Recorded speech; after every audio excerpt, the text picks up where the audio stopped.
Je suis entré dans ma chambre et je me suis figé, mon mari était enchevêtré dans les draps avec la meilleure amie de ma fille. Mais ce qui m'a anéanti, ce n'était pas leur trahison. C'était la façon dont elle m'a regardé et a souri. Je n'ai pas crié. J'ai simplement fait demi-tour, fermé la porte. Le lendemain matin, ils se sont réveillés face à quelque chose qu'aucun d'eux n'avait vu venir. La clé a tourné avec un bruit de verre qui se brise. Je me souviens de ce clic métallique qui a divisé ma vie en un avant et un après. Ma main sur la poignée de porte en laiton, froide, si froide qu'elle en brûlait. Et la façon dont les gonds ont chuchoté quand j'ai poussé. Pas un grincement, un murmure, comme si la maison elle-même essayait de m'avertir. Essayait de me dire de faire demi-tour, de redescendre, de préserver la vie que je croyais avoir, juste pour un dernier moment béni d'ignorance. Mais je ne l'ai pas fait. La porte s'est ouverte. L'air m'a frappé en premier. Épais, chaud, portant l'odeur de son eau de Cologne, mêlée à quelque chose de floral et de jeune. Son parfum, celui que j'avais complimenté il y a à peine 3 semaines, quand elle l'avait porté à notre brunch du dimanche. Quel parfum adorable, avais-je dit en lui souriant de l'autre côté de la table, tandis que ma fille rayonnait à côté de sa meilleure amie. J'étais si heureuse que nous nous entendions tous si bien. La lumière de l'après-midi filtrait par la fenêtre de la chambre, dorée et douce, peignant tout de mensonges couleur de miel. Des grains de poussière dansaient dans le rayon de lumière.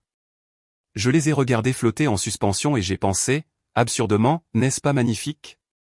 Puis je les ai vus, mon mari, Logan, 46 ans, grisonnant aux tempes de cette manière distinguée qui m'avait fait tomber amoureuse de lui lors d'un dîner 19 ans plus tôt. Son dos tourné vers moi, ses épaules que j'avais massées d'innombrables nuits quand le stress du travail nouait ses muscles, sa peau que j'avais caressée dans le noir. Et elle. Madison, 24 ans, la meilleure amie de ma fille depuis l'université, la fille qui avait passé des Noëls à notre table, qui avait pleuré sur notre canapé à cause de mauvaises ruptures pendant que je lui préparais du thé, qui m'appelait sa deuxième maman, avec une sincérité si apparente qu'elle me gonflait le cœur. Ils étaient sur le lit que j'avais fait ce matin-là. Les draps, en coton égyptien, 800 fils, le set que je m'étais offert pour notre anniversaire, étaient enroulés autour d'eux comme des complices. Le temps a fait quelque chose d'étrange. Il s'est étiré et compressé comme un poumon luttant pour respirer. Je ne pouvais pas bouger, pas parler, pas même traiter correctement ce que je voyais, car mon cerveau n'arrêtait pas d'essayer de réécrire la scène en quelque chose d'acceptable, quelque chose d'explicable. Peut-être un malentendu. Peut-être que c'est un malentendu. Peut-être. Elle a tourné la tête. Madison. Elle m'a regardé droit dans les yeux. Nos regards se sont croisés à travers la pièce, à travers les décombres de mon mariage, à travers le canyon qui venait de s'ouvrir dans ma poitrine, et elle a souri. Pas un hoquet, pas un choc, pas de honte ni d'horreur, ni la bousculade frénétique de quelqu'un pris en train de faire quelque chose d'impardonnable. Un sourire, si délibéré, s'enroulant au coin de ses lèvres comme de la fumée. Ses yeux bleus, les yeux de la meilleure amie de ma fille, les yeux que j'avais regardés avec confiance et affection, ont soutenu les miens avec quelque chose qui m'a glacé le sang. La victoire. C'est ce que disait ce sourire. C'est ce qu'il signifiait. J'ai gagné. Avant de continuer, veuillez écrire dans les commentaires de quel pays vous regardez cette vidéo. Nous aimons savoir d'où vient notre famille mondiale. Et si c'est votre première fois sur cette chaîne, veuillez vous abonner. Votre soutien nous aide à vous proposer encore plus d'histoires épiques de vengeance de la vie. Bonne écoute. 6 semaines plus tôt, la vie était normale. C'est ce à quoi je reviens sans cesse les nuits où je ne peux pas dormir, c'est-à-dire la plupart d'entre elles maintenant. À quel point tout semblait complètement, totalement, dévastateurement normal.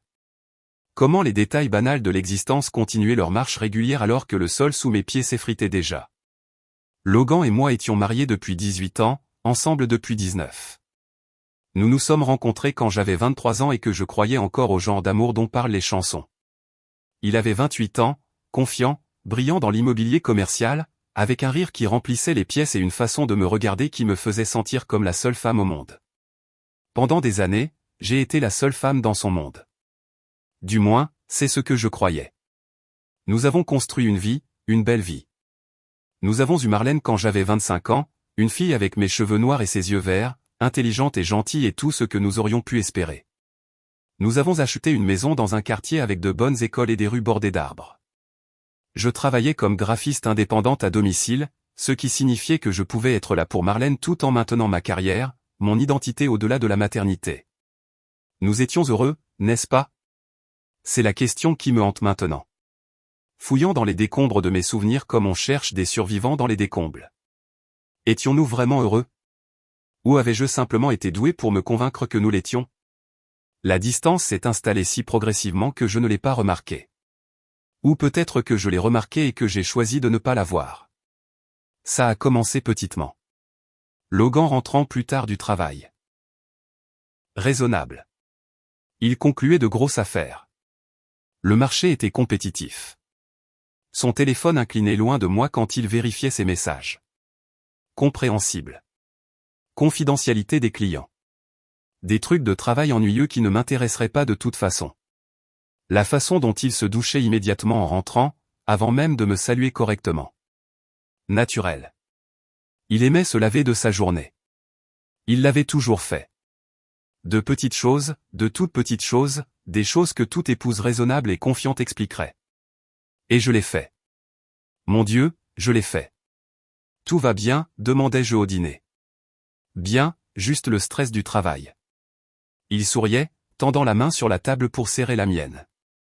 Rien à craindre. Alors je ne m'inquiétais pas. J'ai étouffé la petite voix qui murmurait « Quelque chose ne va pas » et je me suis concentré sur la vie que nous avions construite. Marlène venait de terminer l'université et vivait en ville, commençant sa carrière dans le marketing. L'entreprise de Logan était florissante. Nous prévoyions un voyage en Italie pour notre 20e anniversaire l'année prochaine.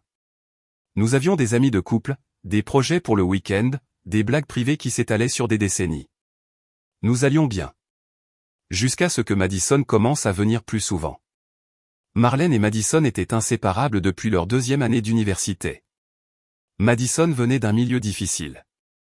Des parents divorcés, une mère qui avait déménagé dans un autre état et qui gardait à peine le contact.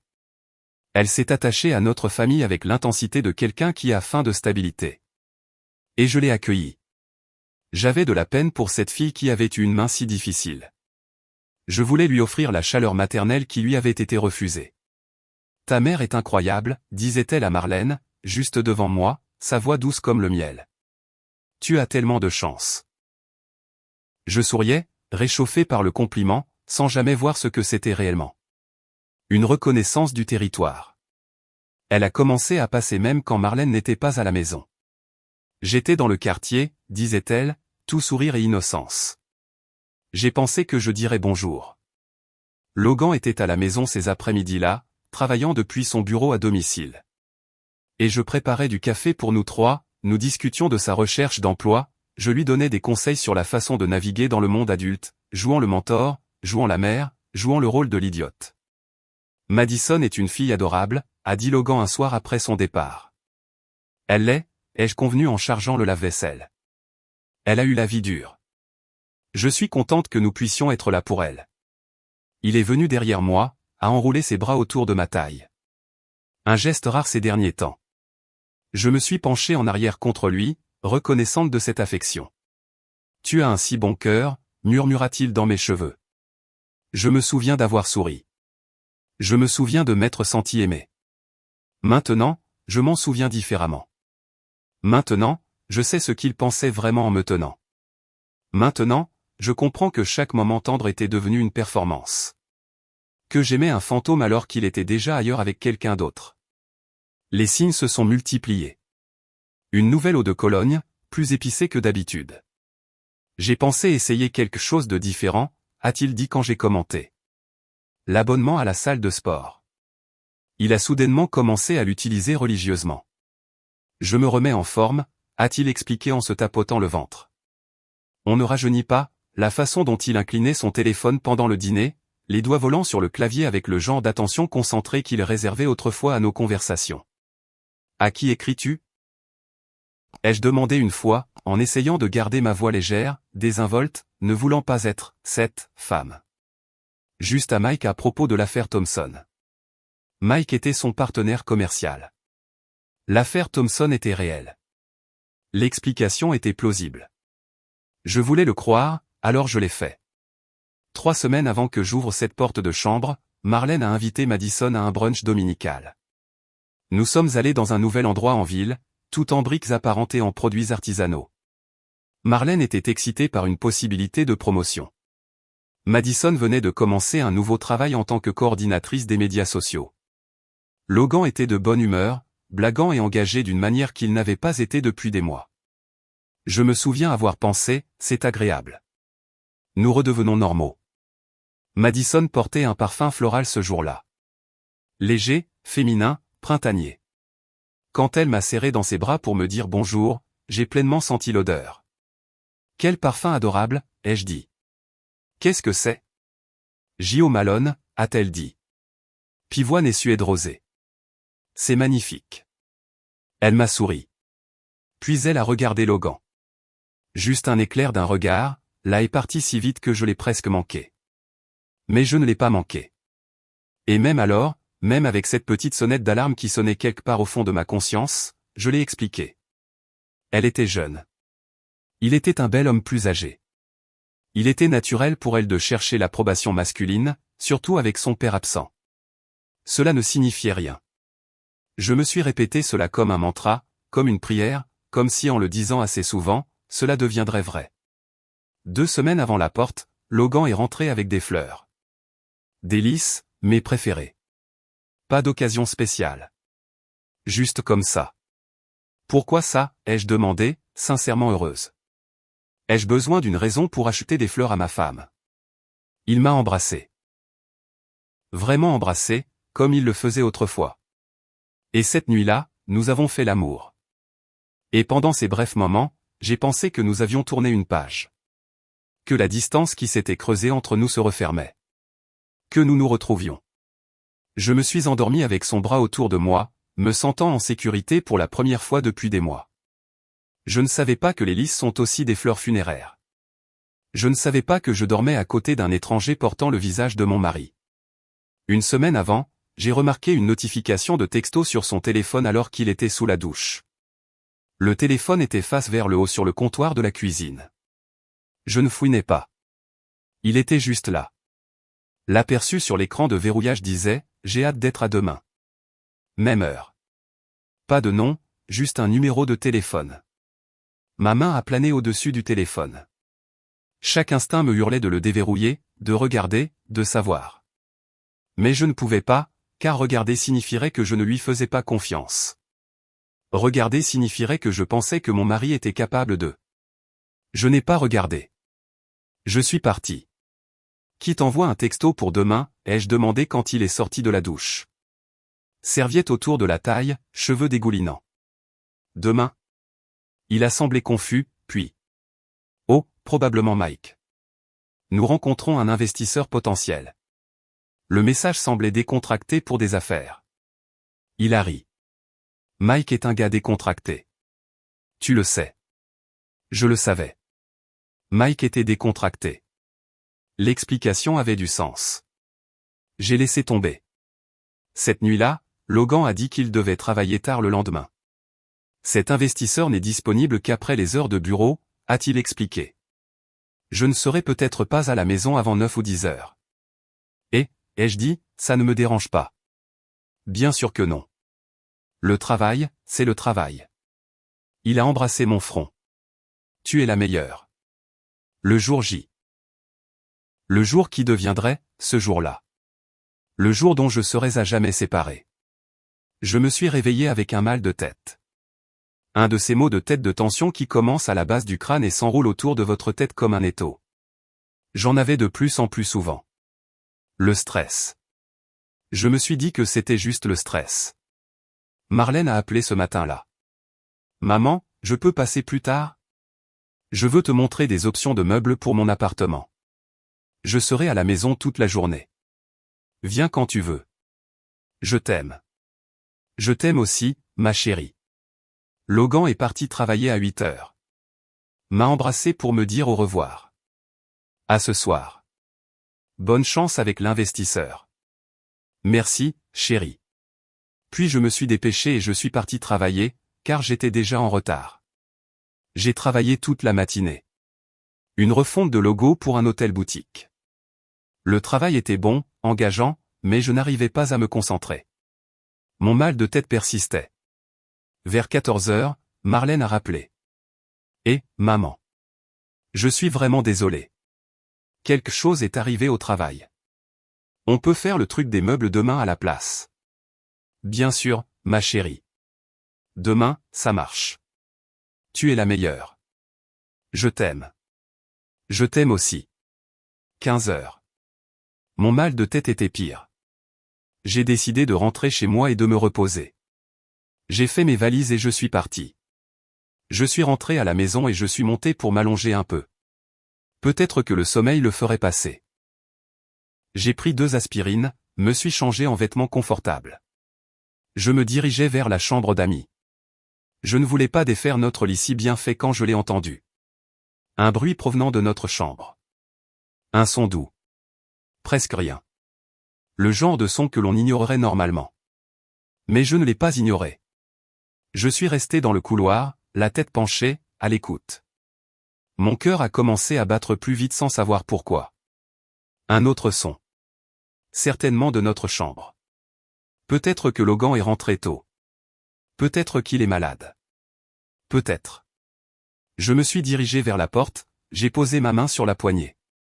La clé a tourné avec un bruit de verre qui se brise. On dit que dans les moments de traumatisme extrême, le temps ralentit. Que votre cerveau traite tout en hyperdétail comme une sorte de mécanisme de survie évolutif. Combat ou fuite. Sauf que je ne pouvais ni combattre ni fuir. Je ne pouvais que rester là, figé dans l'embrasure de la porte, pendant que mon monde entier s'effondrait au ralenti. Logan a tourné la tête, m'a vu, son visage. Je l'ai vu passer par une douzaine d'émotions en l'espace d'un battement de cœur, peur, culpabilité, calcul. Le calcul était en quelque sorte pire que tout le reste. Claire, mon nom dans sa bouche sonnait comme un mensonge. Mais Madison n'a pas bougé, sauf pour tourner la tête et sourire. Ce sourire. J'ai tout compris dans ce sourire. Chaque question sans réponse que j'avais eu trop peur de poser. Chaque instinct que j'avais réprimé. Chaque doute que j'avais expliqué. Chaque petite trahison qui avait pavé la route jusqu'à ce moment. Elle savait que je rentrerais à la maison. Elle avait planifié cela. Ce n'était pas un accident sur lequel j'étais tombé. C'était une performance, et j'en étais le public désigné. Le son qui est sorti de ma gorge n'était pas un cri. C'était plus petit que ça. Plus silencieux.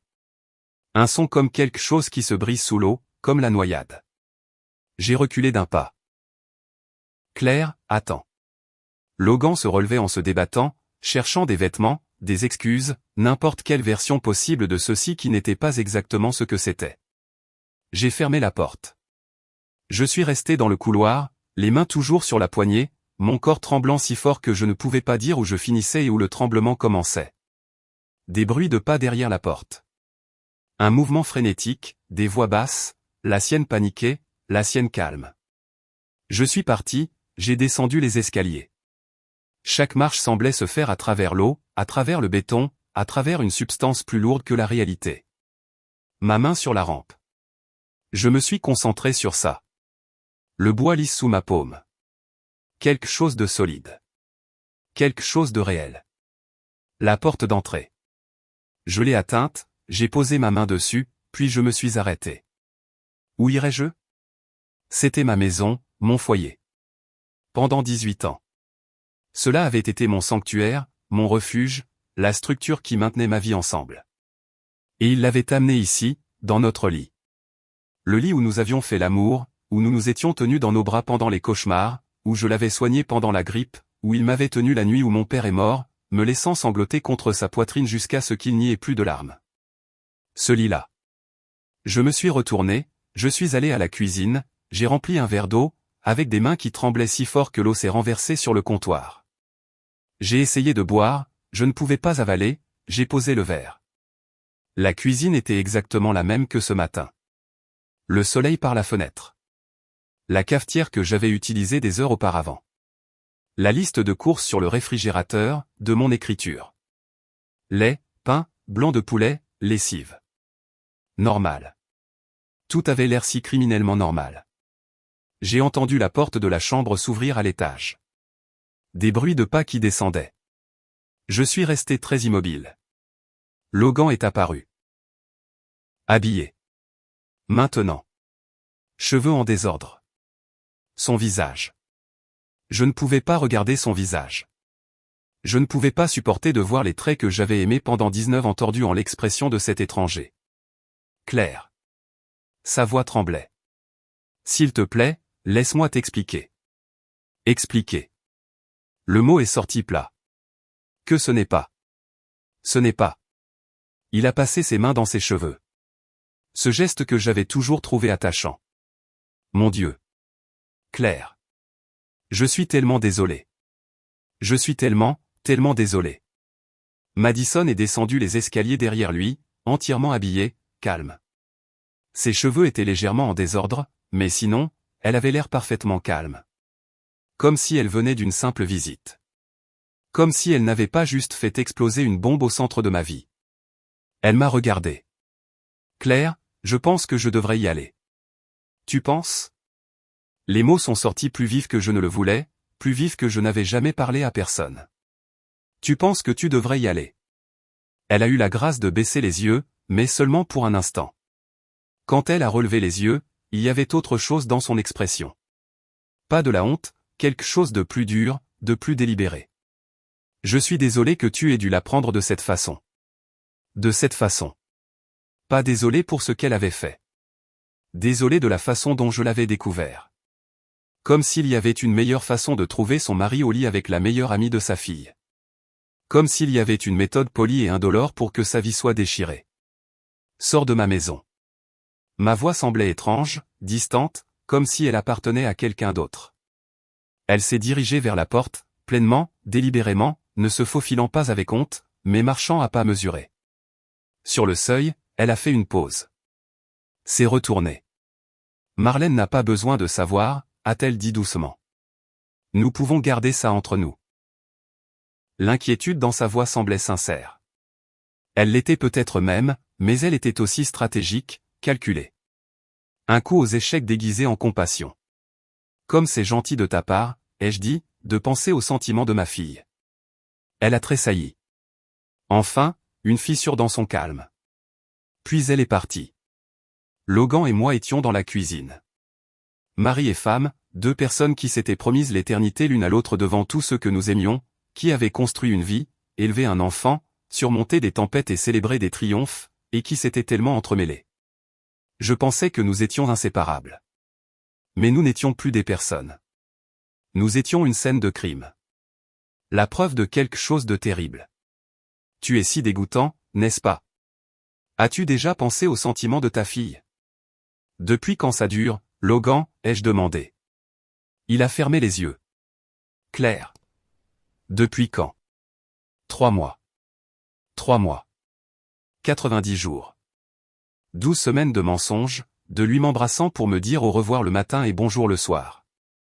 De nous dînant ensemble, regardant la télévision, discutant de la carrière de Marlène et de la clôture cassée qu'il fallait réparer et de la couleur à peindre la salle de bain des invités.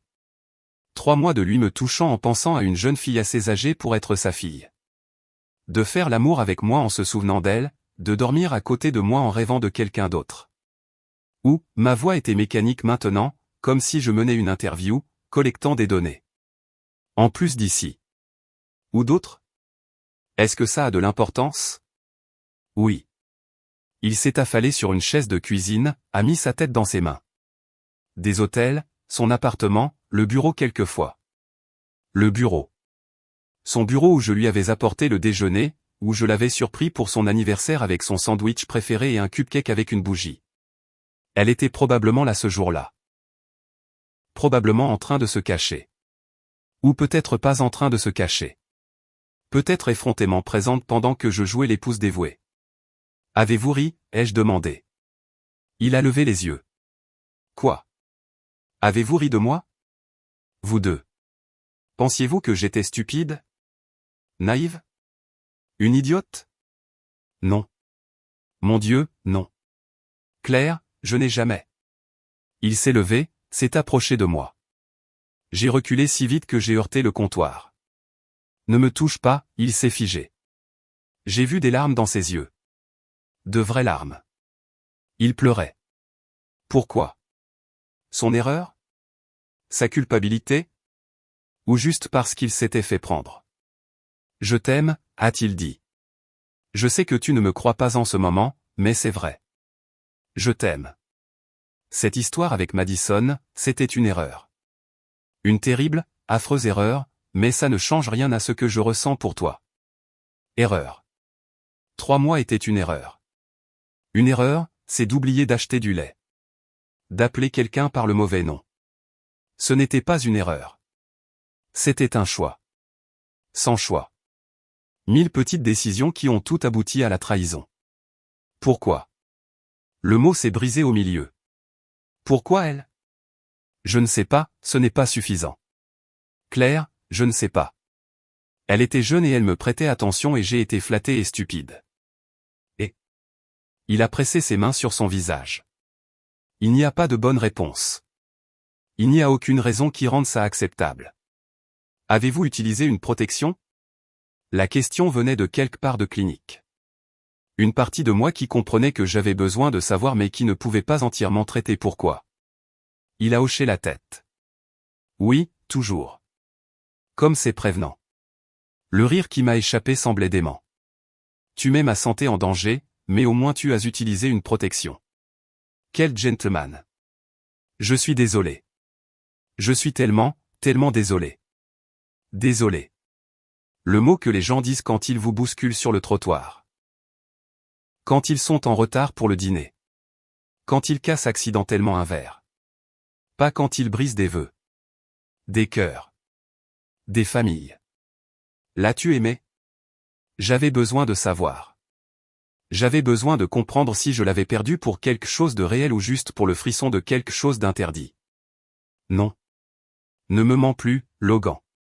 S'il te plaît, juste cette fois. Ne mens pas, il a croisé mon regard. Je ne l'ai pas aimé. C'était physique, excitant. Tous les clichés terribles qu'on lit, mais je ne l'ai pas aimé. Je t'aime. Passé et présent, tout emmêlé. Il ne l'aimait pas. Il m'aimait. Les deux affirmations parvenant en quelque sorte à être vraies et complètement dénuées de sens en même temps.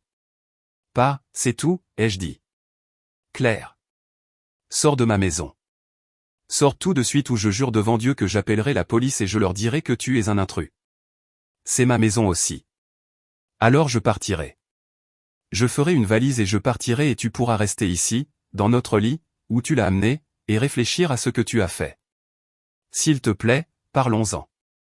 Trouvons. Il n'y a rien à trouver. Ma voix s'est élevée enfin, tout l'engourdissement se fissurant pour révéler la rage en dessous. Tu as amené la meilleure amie de ma fille dans notre lit. Tu nous as menti, à moi et à notre fille, pendant 3 mois. Tu m'as regardé dans les yeux tous les jours et tu as menti. Qui a-t-il à trouver? Si tu peux me pardonner? L'audace de la chose. La pure audace a coupé le souffle. Comme si le pardon était juste un interrupteur que je pouvais actionner. Comme si 19 ans d'amour et de confiance pouvaient contrebalancer 3 mois de trahison et que nous pouvions en quelque sorte réinitialiser les paramètres d'usine. Je ne sais pas, ai-je dit honnêtement. Je ne sais pas si je peux te pardonner. Je ne sais pas si je veux te pardonner. Je ne sais rien en ce moment, sauf que je ne peux pas te regarder.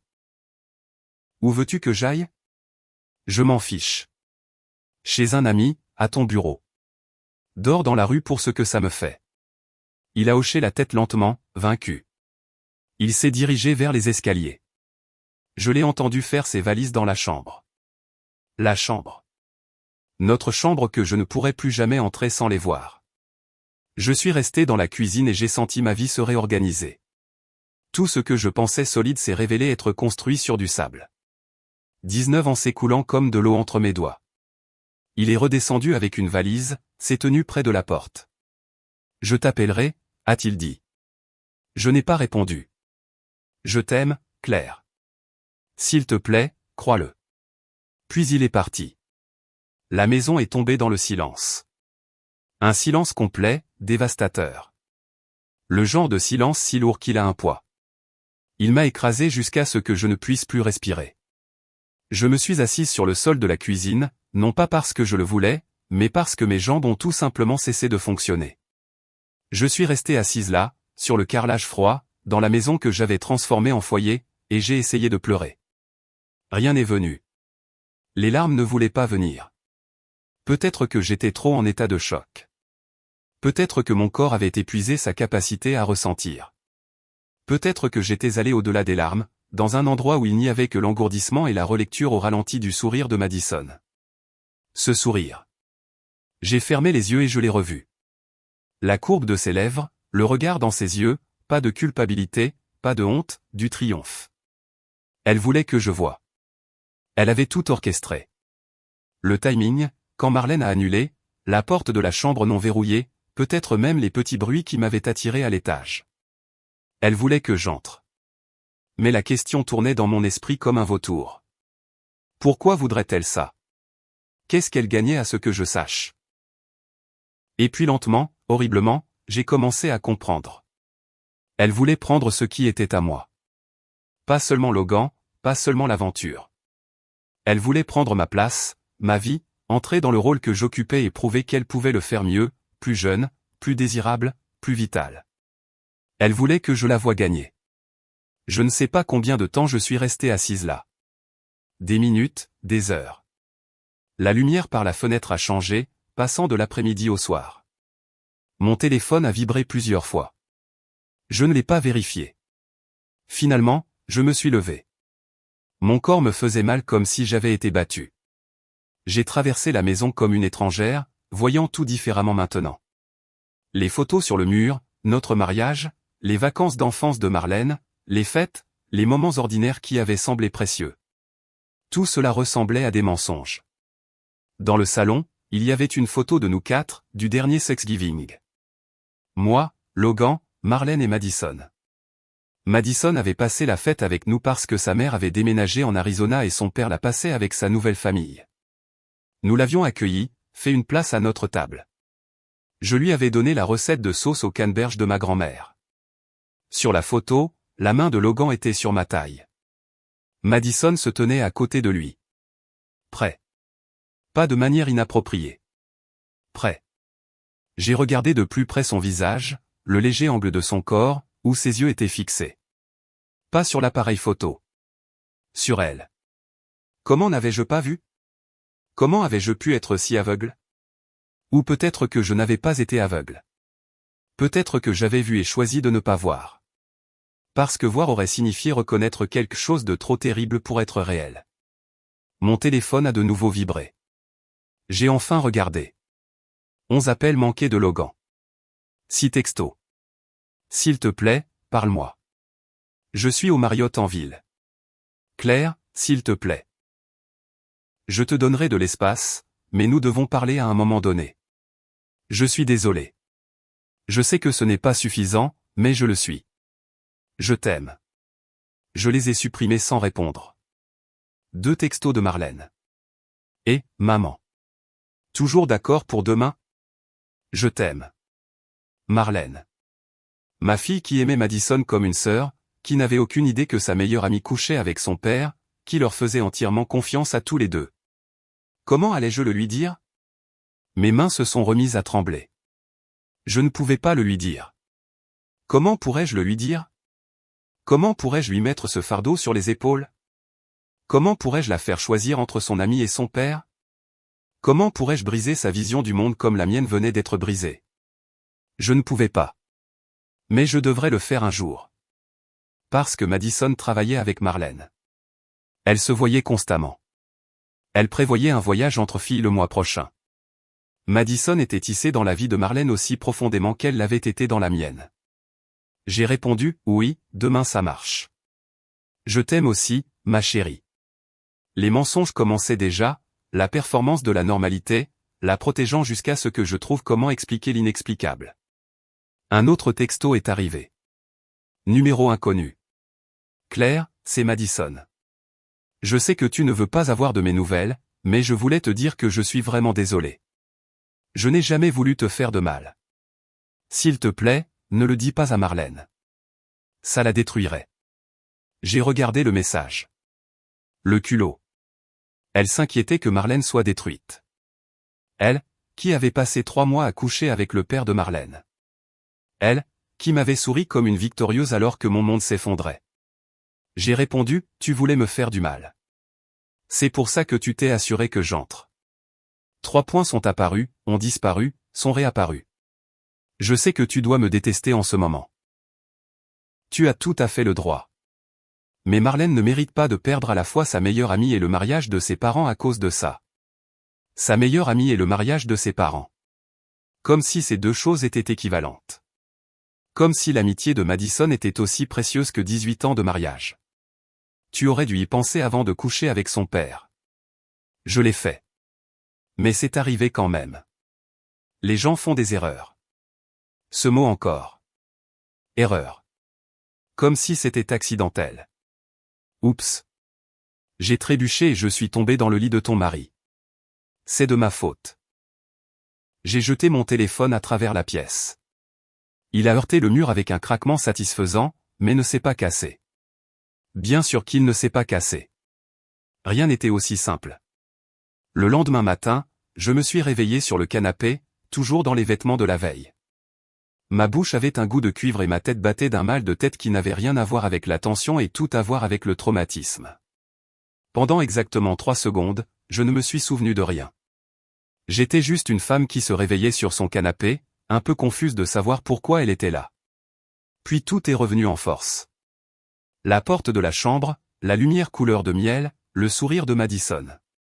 Je me suis forcé à me lever. Je me suis forcé à monter les escaliers. J'ai passé devant la chambre. Je ne pouvais pas y entrer. Pas encore.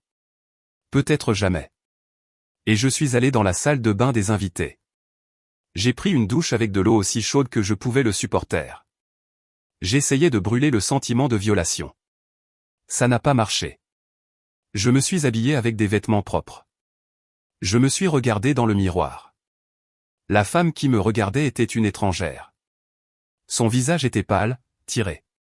Ses yeux semblaient vides. Mais elle était toujours intacte, toujours debout, toujours en train de respirer. Fais semblant jusqu'à ce que tu y arrives, ai-je pensé. Puis fais semblant jusqu'à ce que tu trouves ce que tu es en train de faire. Marlène arrivait à midi. J'avais 2 heures pour me retransformer en mère. Pour mettre le masque de la normalité et cacher le fait que mes entrailles avaient été vidées et remplacées par du verre brisé. Je suis descendu, j'ai fait du café. Le rituel mécanique était réconfortant. Mettre le café moulu, verser l'eau, appuyer sur le bouton, attendre. Des étapes simples, des objectifs réalisables. Mon téléphone avait 17 nouveaux messages. Je les ai tous ignorés. À 11h57, la voiture de Marlène est arrivée dans l'allée. Je l'ai regardée par la fenêtre de la cuisine. Ma belle-fille, 23 ans, ma plus grande réussite. La seule chose purement bonne que Logan et moi avions créée ensemble. Elle portait un jean et un pull bleu qui rendaient ses yeux encore plus verts, souriant en remontant le chemin, si complètement, innocemment heureuse. Je voulais construire un mur autour d'elle, la garder dans ce moment, avant la connaissance, avant que tout ne change. Maman. Elle m'a serré dans ses bras à la porte, toute chaleur et énergie. Tu as l'air fatigué. Tu te sens bien? Juste mal dormi. Tu sais ce que c'est.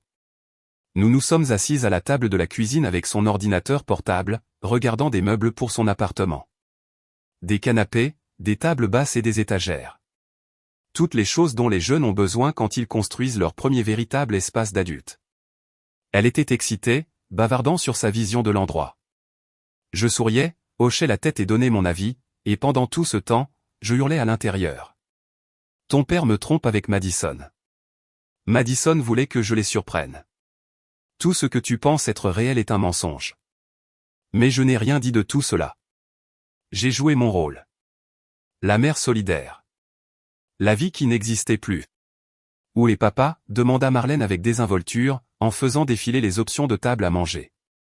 La question a atterri comme un coup de poing. Il travaille. Un gros projet. Il travaille toujours ces derniers temps. Elle a levé les yeux.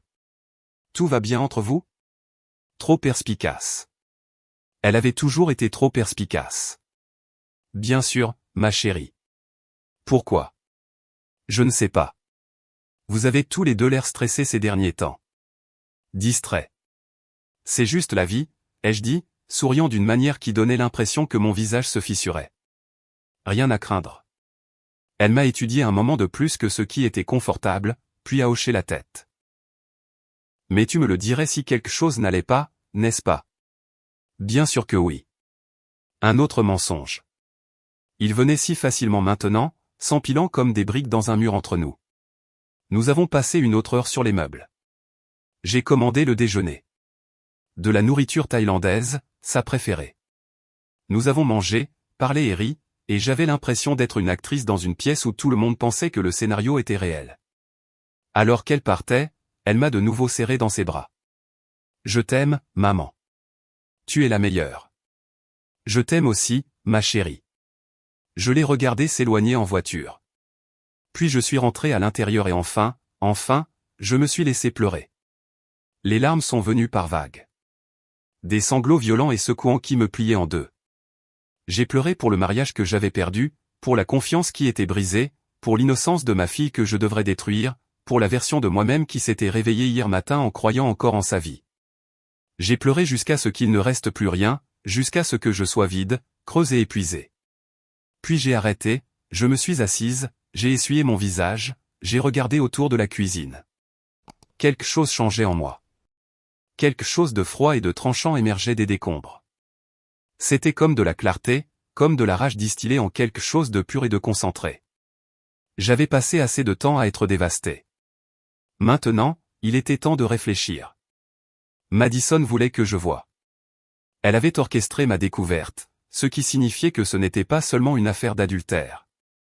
C'était une question de pouvoir, de prouver quelque chose, de me prendre quelque chose et de s'assurer que je le sache. J'ai sorti mon ordinateur portable, ouvert un navigateur, commencé à chercher. Les profils de Madison sur les réseaux sociaux se sont chargés à l'écran, Instagram, Facebook, LinkedIn. Je les avais déjà vus, bien sûr.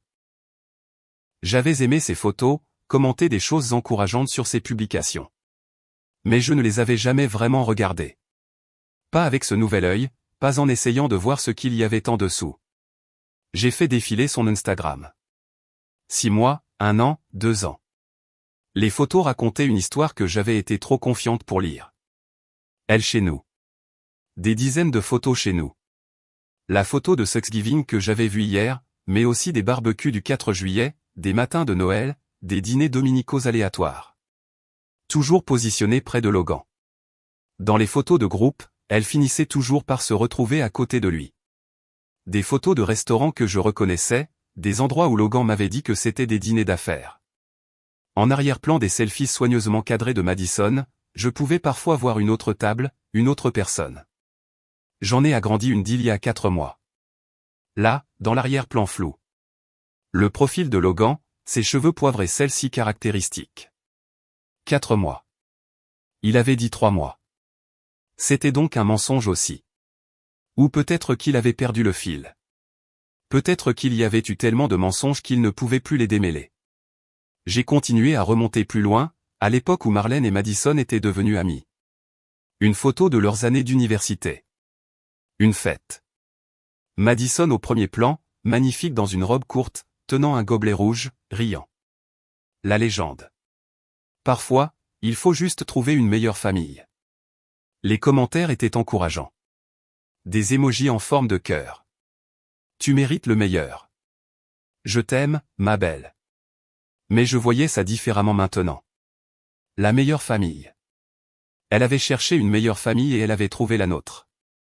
Ou peut-être qu'elle avait trouvé Logan. Plus de photos, plus de preuves d'une intégration de plusieurs années dans nos vies. Des fêtes d'anniversaire, des sorties décontractées. Elle avait été une présence constante, son infiltration si graduelle que nous ne l'avions jamais remise en question. J'ai trouvé son Facebook, moins actif, mais avec des publications plus anciennes de ses années d'université, avant qu'elle ne rencontre Marlène. Des photos d'une Madison différente, plus dure, plus rebelle, des photos de boîtes de nuit et de fêtes et des légendes sur les problèmes de confiance et les personnes brisées.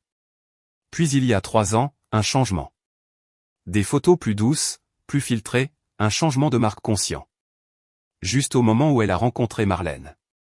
J'ai cliqué sur sa liste d'amis, j'ai fait défiler, je me suis arrêté à un nom qui m'a retourné l'estomac. Logan. Ils étaient amis sur Facebook, depuis 2 ans. J'ai cliqué sur son profil, ayant l'impression de regarder la page d'un étranger. Quand avait-il accepté sa demande d'amis? Me l'avait-il dit? Je ne m'en souvenais pas. Mais pourquoi l'aurais-je remis en question? Elle était la meilleure amie de Marlène. Bien sûr qu'ils se connecteraient sur les réseaux sociaux. Ça ne voulait rien dire. Sauf que ça voulait tout dire. J'ai vérifié leurs interactions. Il avait aimé des dizaines de ses photos au cours des 2 dernières années. Des « j'aime » innocents, des photos de groupe, des paysages, rien d'inapproprié. Mais le schéma était là. Une attention constante, un engagement régulier. Est-ce que ça avait commencé en ligne? L'avait-elle ciblé numériquement en premier, ou est-ce que la connexion en ligne n'était qu'un autre outil dans un jeu plus long? Mon téléphone a sonné. Logan. J'ai refusé l'appel. Il a immédiatement rappelé. Refusé. Un texto est apparu. Nous devons parler de la suite. S'il te plaît, Claire. Je sais que tu es en colère, mais nous devons régler ça. La suite? Comme s'il y avait une feuille de route pour ça. Comme s'il y avait un protocole pour reconstruire un mariage après avoir trouvé son mari au lit avec la meilleure amie de sa fille. Je n'ai pas répondu. J'ai continué à chercher. LinkedIn. Le profil professionnel de Madison. Coordinatrice des médias sociaux dans une agence de marketing de niche. Avant ça, divers postes de débutante. Avant ça, un diplôme en communication de l'université d'État où elle avait rencontré Marlène. J'ai cliqué sur ses relations. J'ai fait défiler, je me suis arrêté. Plusieurs personnes de l'entreprise de Logan. Pas seulement Logan. Ses partenaires, ses associés, sa secrétaire. Quand s'était-elle connectée avec eux? J'ai ouvert un nouvel onglet, j'ai cherché Madison Carter et le nom de l'entreprise de Logan ensemble. Rien n'est apparu. Mais j'ai continué à creuser. J'ai vérifié les comptes de médias sociaux de l'entreprise. Là.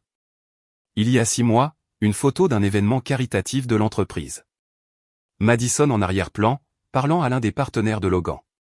La légende mentionnait la présence des amis et de la famille. Logan l'avait-il invité? En tant qu'invité de qui? En tant qu'ami de Marlène, ou en tant que quelque chose d'autre? Les pièces s'assemblaient en une image que je ne voulais pas voir. Ce n'était pas juste une liaison.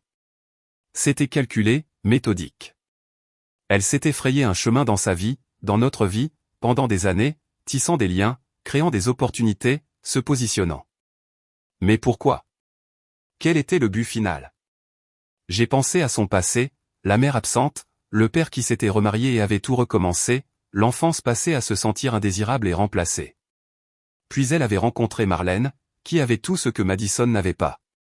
Une famille stable, 2 parents qui s'aimaient, la sécurité financière, la sécurité émotionnelle. Tout ce que Madison voulait. Alors elle a décidé de le prendre. Non pas par l'amitié. Par la substitution. Elle ne voulait pas faire partie de notre famille. Elle voulait être moi. Le sourire, ce sourire victorieux, avait maintenant un sens. Elle avait gagné. Elle avait séduit mon mari. Elle avait infiltré chaque recoin de ma vie. Et elle s'était assurée que je le sache. Parce que ma connaissance faisait partie de la victoire. Je devais l'avoir gagnée. Je devais assister à mon propre remplacement.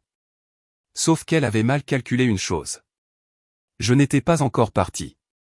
Je me suis penché en arrière, j'ai fermé l'ordinateur portable. Mes larmes avaient séché. Mes mains étaient stables. Quelque chose de cristallin et de froid s'était formé dans ma poitrine, là où mon cœur avait l'habitude d'être. Je ne pouvais pas le dire à Marlène. Pas encore. Cela provoquerait exactement le chaos que Madison voulait. Marlène serait dévastée, se blâmerait probablement d'une manière ou d'une autre, serait déchirée entre sa loyauté envers moi et son amitié avec Madison. La famille se fracturerait publiquement, douloureusement, exactement comme Madison l'avait prévu. Si je devais faire ça, je devais le faire correctement. Je devais laisser Madison penser qu'elle avait gagné. Je devais laisser Logan penser qu'il y avait une chance de réconciliation. Je devais continuer à jouer mon rôle pendant que je trouvais comment inverser le scénario. J'ai pris mon téléphone, j'ai appelé Logan. Il a répondu à la première sonnerie. Claire, Dieu merci, j'ai été. Nous devrions parler, ai-je dit. Ma voix était calme, mesurée. Mais pas encore. J'ai besoin de temps pour digérer. Quelques jours. Bien sûr. Tout le temps dont tu as besoin. Merci de ne rien promettre, Logan. J'ai juste besoin de réfléchir. Je comprends. Je te laisserai de l'espace. Mais Claire, je pensais ce que j'ai dit. Je t'aime. Je veux arranger ça. Je sais, ai-je dit, le laissant entendre ce qu'il voulait entendre. Le laissant penser qu'il y avait de l'espoir. On se parle bientôt. J'ai raccroché avant qu'il ne puisse en dire plus. Ensuite, j'ai fait quelque chose qui m'a donné la chair de poule. J'ai envoyé un texto à Madison. Nous devrions parler. Un café demain. Juste nous deux. La réponse est venue en quelques secondes. Oui, bien sûr. Merci de vouloir le faire.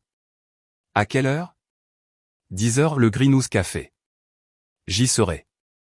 J'ai posé le téléphone, j'ai regardé ma cuisine, ma maison, ma vie qui avait été violée, envahie et volée morceau par morceau. Mais elle était toujours à moi. Et j'allais la reprendre. Non pas par la rage, non pas par la confrontation publique. Par quelque chose de plus précis, de plus dévastateur. J'allais utiliser leurs armes contre eux. La tromperie, la manipulation, la cruauté calculée. Si Madison voulait jouer à des jeux, je lui montrerais ce qui arrive quand on joue contre quelqu'un qui n'a plus rien à perdre. Le Greenhouse Café était l'endroit préféré de Madison. Elle me l'avait dit une fois, il y a 6 mois, lors d'un déjeuner où elle s'était confiée sur un mauvais rendez-vous. Je me sens toujours mieux ici, avait-elle dit. C'est comme mon espace de sécurité. C'est pourquoi je l'ai choisi. Pour la rencontrer dans son espace de sécurité et le lui enlever. Je suis arrivé 15 minutes en avance. J'ai commandé une tisane que je ne boirais pas. J'ai choisi une table près de la fenêtre où la lumière du matin éclairerait mon visage juste comme il faut. Je m'étais habillé avec soin. Un pull bleu marine, un maquillage minimal, les cheveux attachés. L'image d'une femme blessée essayant de se ressaisir. Tout était stratégique maintenant. Chaque choix, une arme. Madison est arrivée exactement à l'heure. Elle s'était aussi habillée avec soin. Un jean et un chemisier simple, un maquillage naturel, ses cheveux lâchés et doux. Le costume de la contrition. Nous étions toutes les deux en représentation. Elle m'a vu, a hésité près de la porte. Je l'ai regardée prendre une profonde inspiration, se ressaisir, puis s'avancer. Claire, merci de me rencontrer. Elle s'est assise en face de moi, les mains croisées sur la table. Je n'étais pas sûr que tu le ferais. J'ai failli ne pas le faire. Je suis tellement désolé. Je sais que je n'arrête pas de le dire, et je sais que ça ne répare rien, mais j'ai besoin que tu le saches. Pourquoi, ai-je interrompu, en gardant ma voix douce. Blessé mais en quête de réponse. Pourquoi l'as-tu fait? Elle a baissé les yeux. Je n'ai pas de bonne réponse. Essaie. Pause. Elle choisissait ses mots avec soin, décidant quelle version de la vérité me dire. J'étais seul. Il me prêtait attention. Ça a commencé innocemment, juste des conversations, à parler de la vie, du travail et de la famille. Puis c'est devenu plus. Au moment où j'ai réalisé ce qui se passait, j'étais trop impliqué. C'était une bonne histoire. Crédible. Le genre d'explication qu'il a présenté comme une victime des circonstances plutôt que comme l'architecte de la destruction. Quand est-ce que ça a commencé? Il y a environ 3 mois. Après l'événement caritatif pour son entreprise. L'événement où elle avait été photographiée en arrière-plan. L'événement auquel elle avait assisté en tant qu'invitée de qui? Mais je n'ai pas posé cette question. Pas encore. Comment t'es-tu retrouvée à cet événement, ai-je demandé à la place, comme si j'étais simplement curieuse, essayant juste de comprendre. Logan m'a invité. Il a dit que les partenaires amenaient des amis et de la famille, et comme Marlène ne pouvait pas venir, il a pensé que ce serait bien d'avoir quelqu'un qui connaissait la famille. Habile. Plausible. Et peut-être même vrai, selon la façon dont elle avait manœuvré cette invitation. C'était gentil de sa part, ai-je dit. Elle a hoché la tête, a pris une gorgée du café qu'elle avait commandé. Ses mains étaient stables. Pas de tremblement, pas de culpabilité visible. Quoi qu'elle ressente, elle le maîtrisait parfaitement. Et maintenant, a-t-elle demandé. Avec toi et Logan. Je ne sais pas. Il veut qu'on arrange les choses. Et toi? Elle s'est légèrement penchée en avant, concernée, attentionnée. Je sais que je n'ai aucun droit de demander, mais penses-tu que tu peux lui pardonner? C'était la vraie question, celle qui comptait pour elle.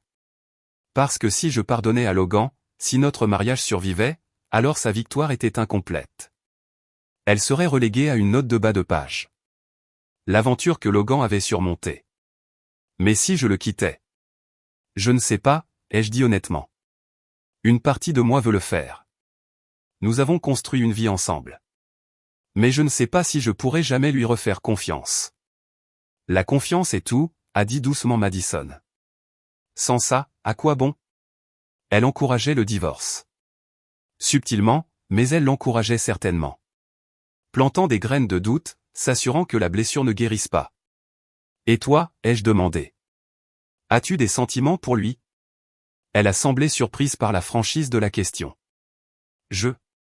C'est compliqué. Décomplique-le. Une pause plus longue. Elle décidait à nouveau. Quelle part de vérité dire? Quelle part cachée? Je tiens à lui, a-t-elle finalement dit. Mais je sais que ça ne peut aller nulle part. Il t'aime. Il me l'a dit clairement. J'étais une erreur qu'il a faite et maintenant c'est fini. C'est fini? Oui, complètement. J'y ai mis fin hier, après que tu l'aies découvert. Je lui ai dit que nous ne pouvions plus faire ça. Noble de sa part. Prenant la position morale, se positionnant comme celle qui a pris la décision mature d'y mettre fin. Peu importe quelle est orchestrée ma découverte. Peu importe le sourire. Ce sourire, ai-je dit en observant son visage. Quoi? Quand je suis entré, tu m'as souri. Son expression n'a pas changé. Ne s'est pas transformée en panique ou en défense. Elle m'a juste regardé fixement. J'étais sous le choc, a-t-elle dit. Je ne m'en souviens même pas. Je ne souriais pas. J'étais horrifié. Mensonge calculé, mais livré si doucement que je l'aurais presque cru si je ne l'avais pas vu moi-même. Peut-être que j'ai mal interprété, ai-je dit en reculant, la laissant penser que j'étais incertaine, semant le doute dans ma propre mémoire. Tout s'est passé si vite. Claire, je te le promets, je n'ai ressenti que de l'horreur à ce moment-là.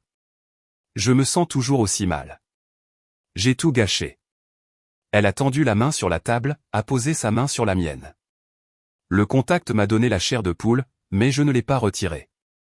Je sais que ça n'aide pas, a-t-elle continué. Mais te perdre ton amitié, ta confiance, c'est la pire partie de tout ça.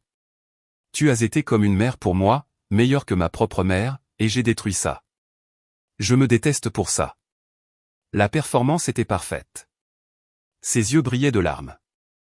Sa voix tremblait. Si je ne savais pas mieux, je croirais chaque mot. Mais je savais mieux. Et Marlène, ai-je demandé.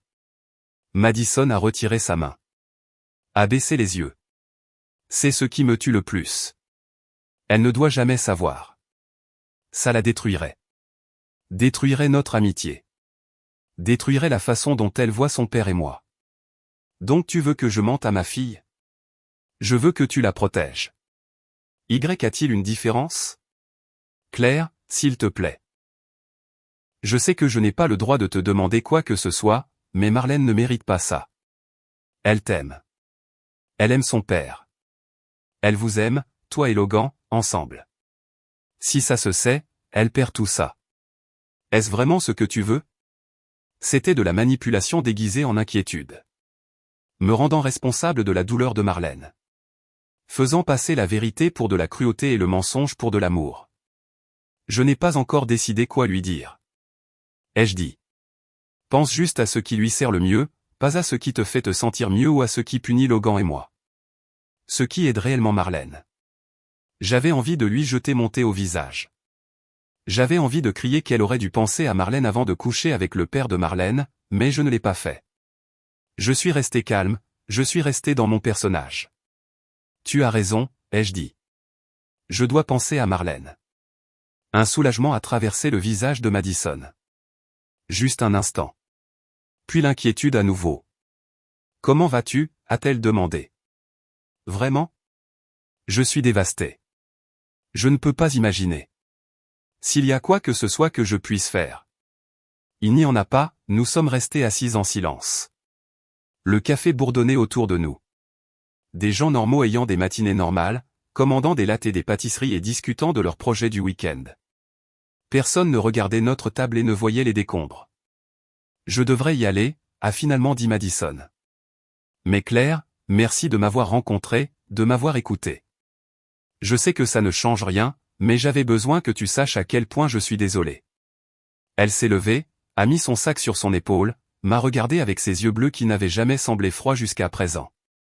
J'espère qu'un jour tu pourras me pardonner, a-t-elle dit. Peut-être un jour, ai-je répondu. Elle est partie.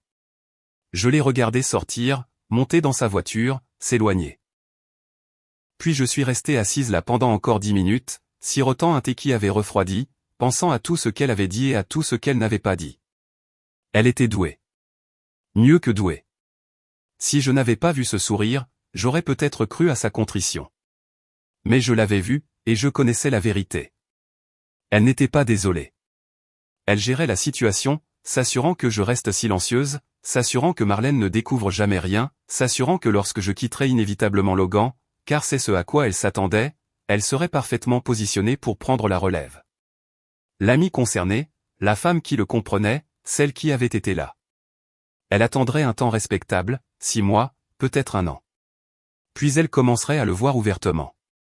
Marlène serait choquée au début, peut-être en colère, mais Madison présenterait cela comme quelque chose qui s'est développé plus tard, après le divorce, après que tout se soit calmé. Elle dirait qu'ils avaient trouvé du réconfort l'un dans l'autre, que l'amour arrive de manière inattendue, qu'elle n'avait jamais voulu que cela se produise. Marlène finirait par l'accepter, car Madison était sa meilleure amie et Logan était son père.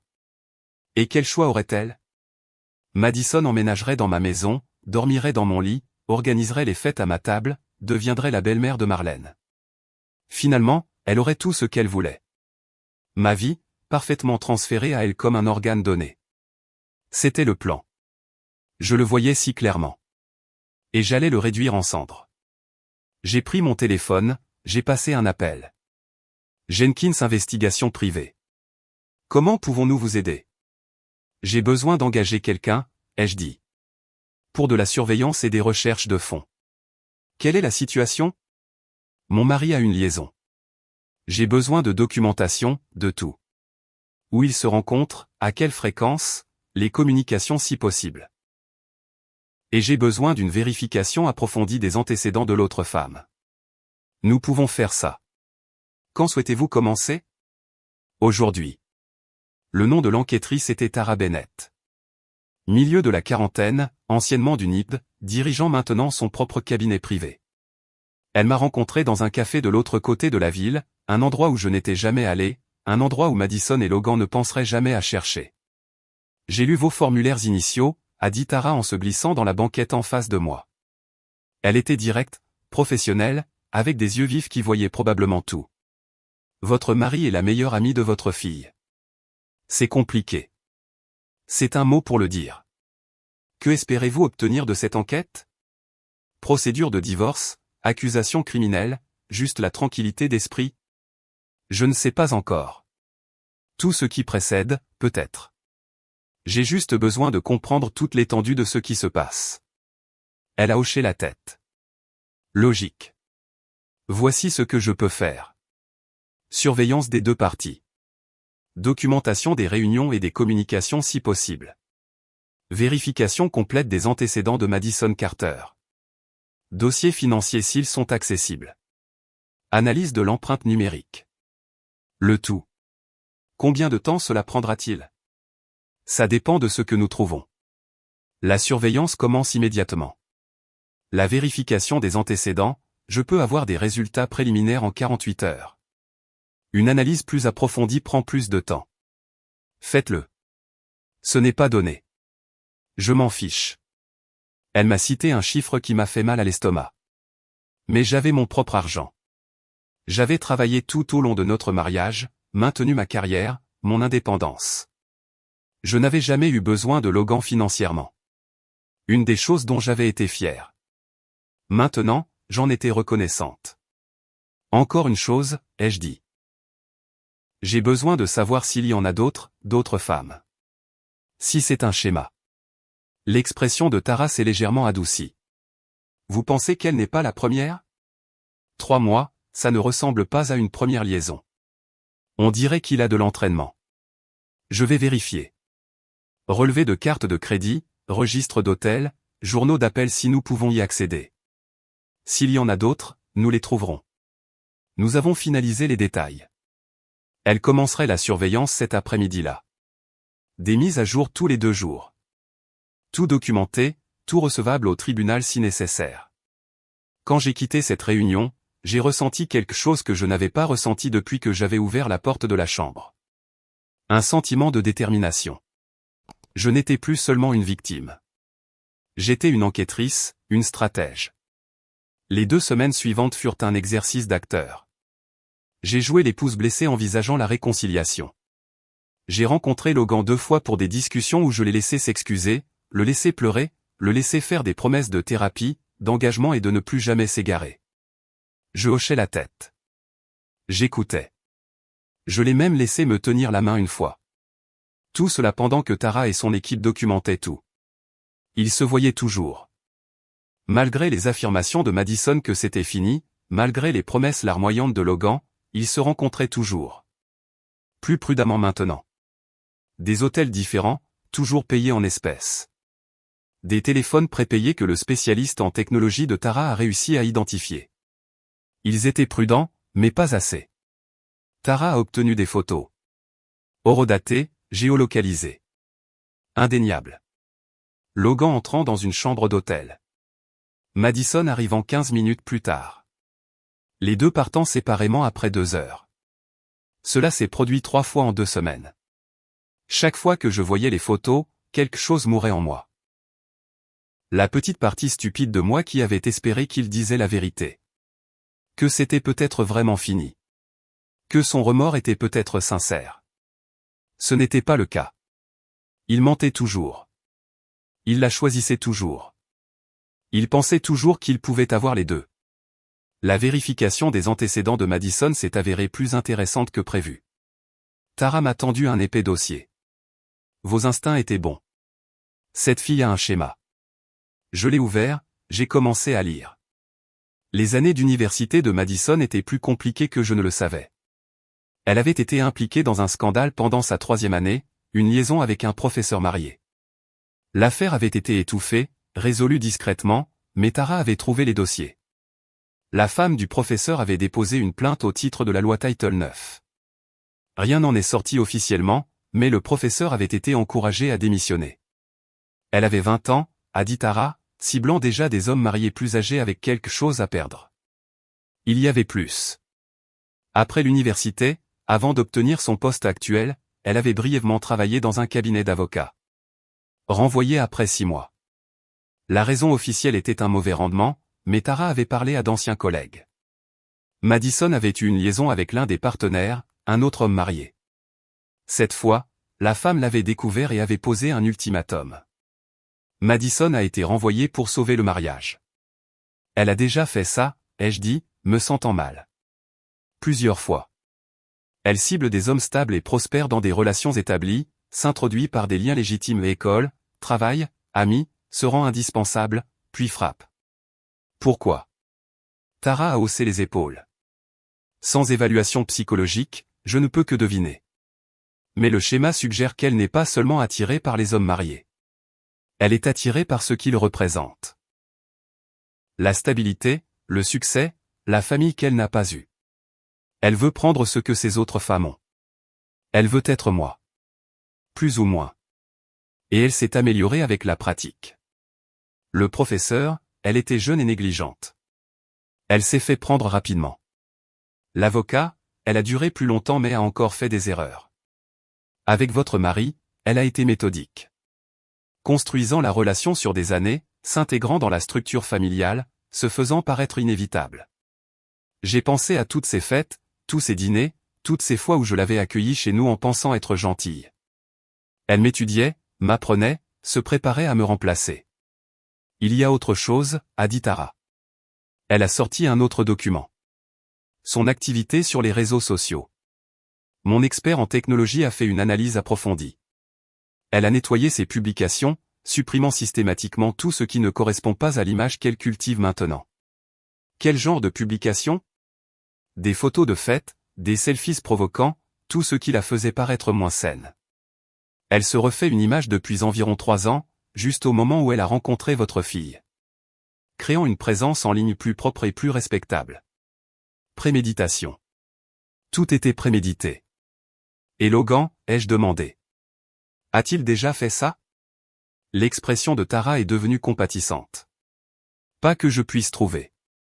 Aucun schéma de liaison, aucune charge suspecte ou séjour à l'hôtel avant Madison. Soit il a été incroyablement prudent, soit elle est vraiment sa première. Je ne savais pas quelle réponse je voulais entendre. Première, signifiait que tout notre mariage n'avait pas été un mensonge, seulement la fin. Multiple, signifiait que j'avais été une idiote depuis le début. Cependant, a poursuivi Tara, j'ai trouvé quelque chose d'intéressant dans ses finances. Au cours des 6 derniers mois, il a déplacé de l'argent. De petites sommes transférées sur un compte séparé. Votre nom n'y figure pas, mon sang s'est glacé. Combien? Environ 40 000 $ jusqu'à présent. 40, je n'ai pas pu finir la phrase. Cela pourrait être des économies innocentes, des investissements, mais combinés avec tout le reste, on dirait qu'il se prépare à quelque chose. Peut-être qu'il prévoit de partir. Peut-être qu'il se constitue un pécule pour sa nouvelle vie avec elle. Il planifiait un avenir avec elle tout en vivant encore dans notre maison, en dormant dans notre lit, en me disant qu'il voulait arranger les choses. La trahison était si profonde, si complète, que j'ai presque ri.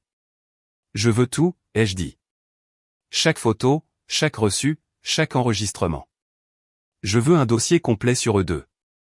Et je veux la preuve des transferts financiers. Le tout documenté et prêt pour le tribunal. Vous déposez une demande de divorce. Je vais faire plus que déposer une demande. La semaine suivante, j'ai tout planifié comme si j'orchestrais une campagne militaire. Chaque mouvement calculé, chaque éventualité considérée. Logan pensait que j'étais encore en train de décider de notre mariage. J'avais continué l'illusion, le rencontrant pour des dîners tristes et calmes où il me tenait la main et promettait de faire mieux. Où je pleurais juste assez pour paraître brisé mais pas irréparable. J'essaie, lui disais-je. J'ai juste besoin de plus de temps. Prends tout le temps dont tu as besoin, disait-il, croyant qu'il était en train de me reconquérir. Madison pensait que je protégeais Marlène, gardant la liaison secrète pour préserver l'innocence de ma fille. Elle m'avait même envoyé quelques textos avec des messages inquiets.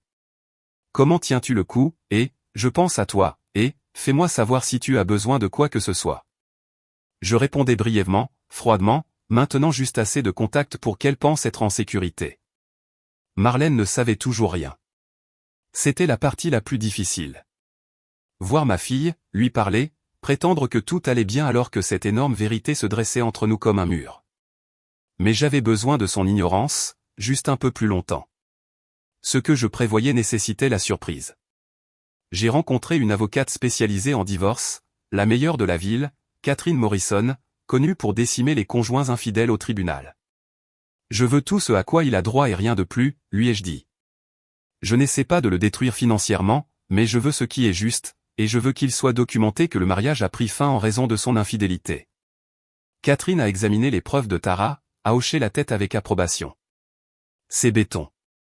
De multiples cas d'adultère, une tromperie continue, des irrégularités financières. Vous obtiendrez un règlement équitable, voire plus compte tenu de son comportement. Et l'argent qu'il a déplacé? Nous soutiendrons qu'il cachait des actifs en prévision du divorce. Le tribunal ne voit pas cela d'un bon œil. Nous pouvons probablement le récupérer, plus une compensation. Bien. Cela ressemblait à de la justice. Mais le divorce n'était que le cadre juridique. Ce n'était pas le vrai plan. Le vrai plan concernait l'exposition, la vérité, s'assurer que tout le monde sache exactement qui était Madison et ce qu'elle avait fait. Non par cruauté, par protection. Car tant que le schéma de Madison restait caché, elle continuerait à faire cela, à cibler des familles, à détruire des vies. Quelqu'un devait l'arrêter. J'ai commencé à tout rassembler. L'enquête de Tara, la vérification des antécédents, la chronologie de ses liaisons précédentes, les publications sur les réseaux sociaux supprimaient que l'expert en technologie de Tara avait récupéré, des captures d'écran des messages entre Madison et Logan que l'expert avait extraites des sauvegardes dans le cloud. Les messages étaient accablants. Pas seulement sexuels. Cela aussi était là, assez explicite pour me donner envie de vomir. Mais aussi calculateur. Madison parlant de moi. Elle ne se doute de rien. Madison parlant de Marlène. Elle serait dévastée si elle savait. Madison parlant de leur avenir. Une fois le divorce prononcé, nous pourrons être ensemble ouvertement. Ils avaient planifié cela, planifié ma sortie de ma propre vie. J'ai tout compilé dans un document. Organisé, chronologique, indéniable. Puis j'ai planifié la révélation. L'anniversaire de Marlène était dans 3 semaines. Elle avait prévu un dîner, intime, juste avec des amis proches et la famille. Madison était invitée, bien sûr. Logan prévoyait de venir, même si nous étions séparés. Marlène m'avait demandé d'essayer d'être civilisé pour une nuit, pour son anniversaire. J'avais accepté. Je lui avais dit que je pouvais être mature à ce sujet. Le dîner aurait lieu dans l'appartement de Marlène. Décontracté, mais agréable. Elle avait mentionné peut-être 15 personnes. Parfait. J'ai appelé Marlène. Ma chérie, je pensais, pourquoi ne pas faire ton anniversaire ici, à la maison? Plus d'espace et je peux t'aider à cuisiner. Pour le rendre vraiment spécial. Tu es sûre, maman? Avec tout ce qui se passe avec toi et papa. C'est ton anniversaire. Je peux gérer une soirée. De plus, recevoir me manque. Laisse-moi faire ça pour toi. Elle était hésitante mais a accepté. Marlène avait toujours aimé les fêtes chez nous. Notre salle à manger, notre jardin, la cuisine où elle avait grandi. Elle voulait ce réconfort, surtout maintenant que le mariage de ses parents s'effondrait. J'ai passé les 3 semaines suivantes à préparer. Pas seulement la fête. La révélation. Un ami technicien m'a aidé à mettre en place une présentation. Les preuves organisées en un récit clair et convaincant, photos, textes, chronologie, tout. Je la diffuserai sur la télévision du salon. Après le dîner, avant le dessert, quand tout le monde serait à l'aise et ne se douterait de rien. Peut-être. Mais Madison avait choisi la cruauté en premier, avait orchestré mon humiliation, avait souri pendant que ma vie volait en éclats. La vengeance était de bonne guerre. Je me suis aussi assuré que certaines personnes figuraient sur la liste des invités. Les amis de Marlène, évidemment. Les collègues de Madison. Marlène travaillait maintenant dans la même entreprise. Ils seraient naturellement invités. Les partenaires commerciaux de Logan. Marlène les avait rencontrés lors d'événements de l'entreprise, les considérait comme des amis de la famille. Et j'ai fait un ajout spécial. La femme de l'avocat avec qui Madison avait eu une liaison. Elle s'appelait Patricia. Elle vivait en ville. Je l'avais trouvée grâce à l'enquête de Tara, l'avais contactée par un message Facebook soigneusement formulé. Vous ne me connaissez pas, mais nous avons quelque chose en commun. J'aimerais parler. Nous nous étions rencontrés pour un café. Je lui avais raconté mon histoire. Elle m'avait raconté la sienne. La douleur dans ses yeux correspondait à la mienne. J'ai essayé d'avertir les gens à son sujet, avait dit Patricia. J'en ai parlé sur certains forums, mais elle a menacé de poursuites judiciaires. Diffamation. J'ai dû tout supprimer. Et si vous n'aviez pas à le faire? Et s'il y avait des preuves?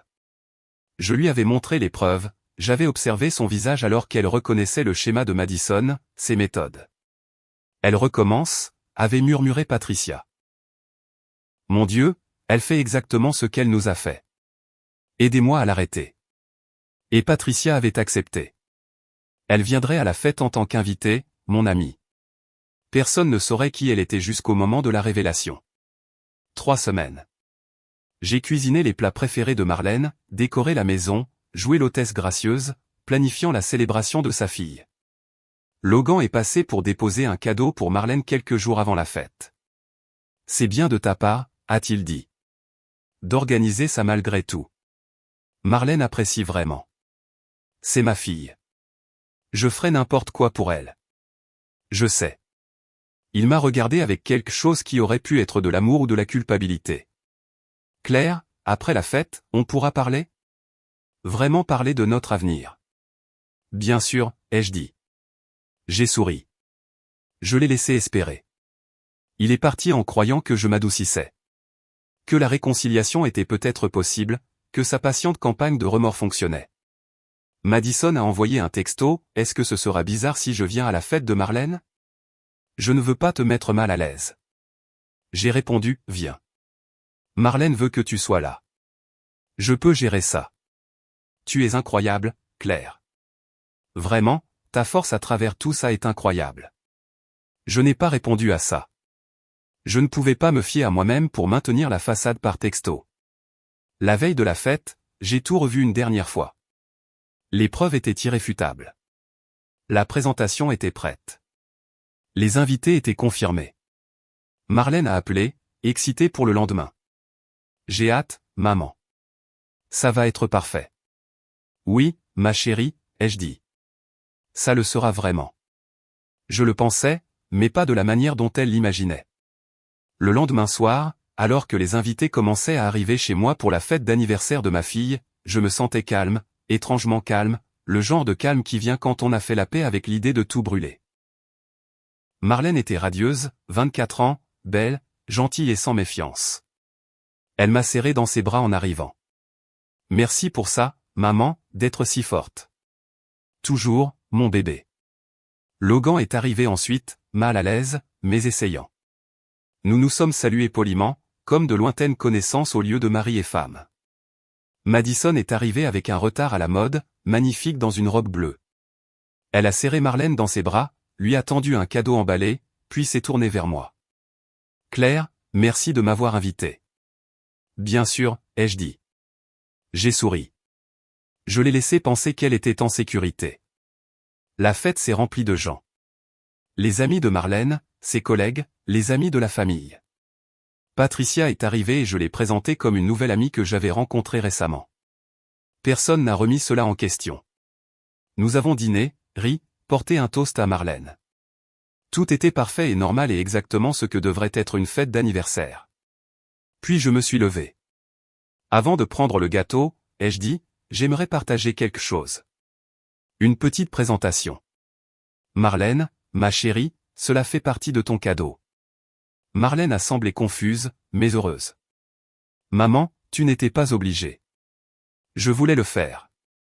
J'ai pris la télécommande, j'ai allumé la télévision. Tout le monde, si vous pouviez vous rassembler dans le salon un instant. Ils sont entrés, curieux, sans méfiance. Madison se tenait près du fond, à côté de Logan. Je les ai vus échanger un regard. Bref mais tendu. La première lueur d'inquiétude. Marlène se tenait devant, excitée de voir ce que sa mère avait préparé. J'ai appuyé sur « Lecture ». L'écran s'est rempli de textes. La vérité sur Madison Carter. Le sourire de Marlène a vacillé. Maman, qu'est-ce que... Regarde, ma chérie. La présentation a commencé. Elle a commencé par la liaison. Des photos de Logan et Madison entrant dans des hôtels. Horodatage. Lieu. Des preuves indéniables. La pièce est devenue silencieuse. Le visage de Marlène a perdu toute couleur. Elle s'est tournée pour regarder Madison, puis Logan, puis de nouveau l'écran. Non, a-t-elle murmuré. Non, ce n'est pas. Mais c'était le cas. Et la présentation a continué. Des messages textes entreprojetés assez grands pour que tout le monde puisse les lire. Des messages explicites, des messages de planification, des messages sur moi. Elle n'a aucune idée. Et, c'est plus facile que je ne le pensais. Et, bientôt, nous pourrons arrêter de faire semblant. Puis est venue l'histoire de Madison. Le professeur, l'avocat, le schéma exposé de manière claire et chronologique. Patricia s'est avancée. C'est moi, a-t-elle dit en montrant une photo à l'écran. Mon mari. Ce qu'elle a fait à ma famille. Madison était devenue blanche. C'est. Tu ne peux pas. Je peux, ai-je dit calmement. Tout est vrai, tout est documenté, tout est réel. Logan essayait d'atteindre Marlène, qui s'est brusquement éloignée de lui comme s'il l'avait brûlée. Marlène, s'il te plaît, laisse-moi t'expliquer. Expliquer ? La voix de Marlène s'est brisée. Expliquer quoi ? Que tu couchais avec ma meilleure amie? Que vous m'avez tous les deux menti? Marlène, je suis désolé. Je n'ai jamais voulu. A commencé Madison. Ne le fais pas, la voix de Marlène était aussi tranchante que du verre. N'ose pas me parler. La présentation a continué. Plus de preuves, plus d'histoires. Les publications supprimées de Madison sur les réseaux sociaux, récupérées et affichées, des photos d'elle avec d'autres hommes mariés. La preuve de son changement d'image systématique. Son infiltration calculée dans notre famille. La pièce était d'un silence de mort, à l'exception de l'audio de la présentation. Moi, narrant la chronologie, expliquant chaque pièce à conviction avec une précision clinique. Certains invités avaient commencé à enregistrer sur leur téléphone. Je m'y attendais, je l'accueillais. Cela devait se propager au-delà de cette pièce. Quand la présentation s'est terminée, l'écran est devenu noir.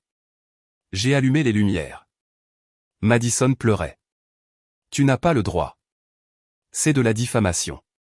Je vais te poursuivre pour... Pourquoi? Catherine Morrison est sortie de l'endroit où elle se tenait, près du fond. Je n'avais pas mentionné que j'avais invité mon avocate. Pour avoir dit la vérité? Tout ce qui se trouve dans cette présentation est un fait documenté.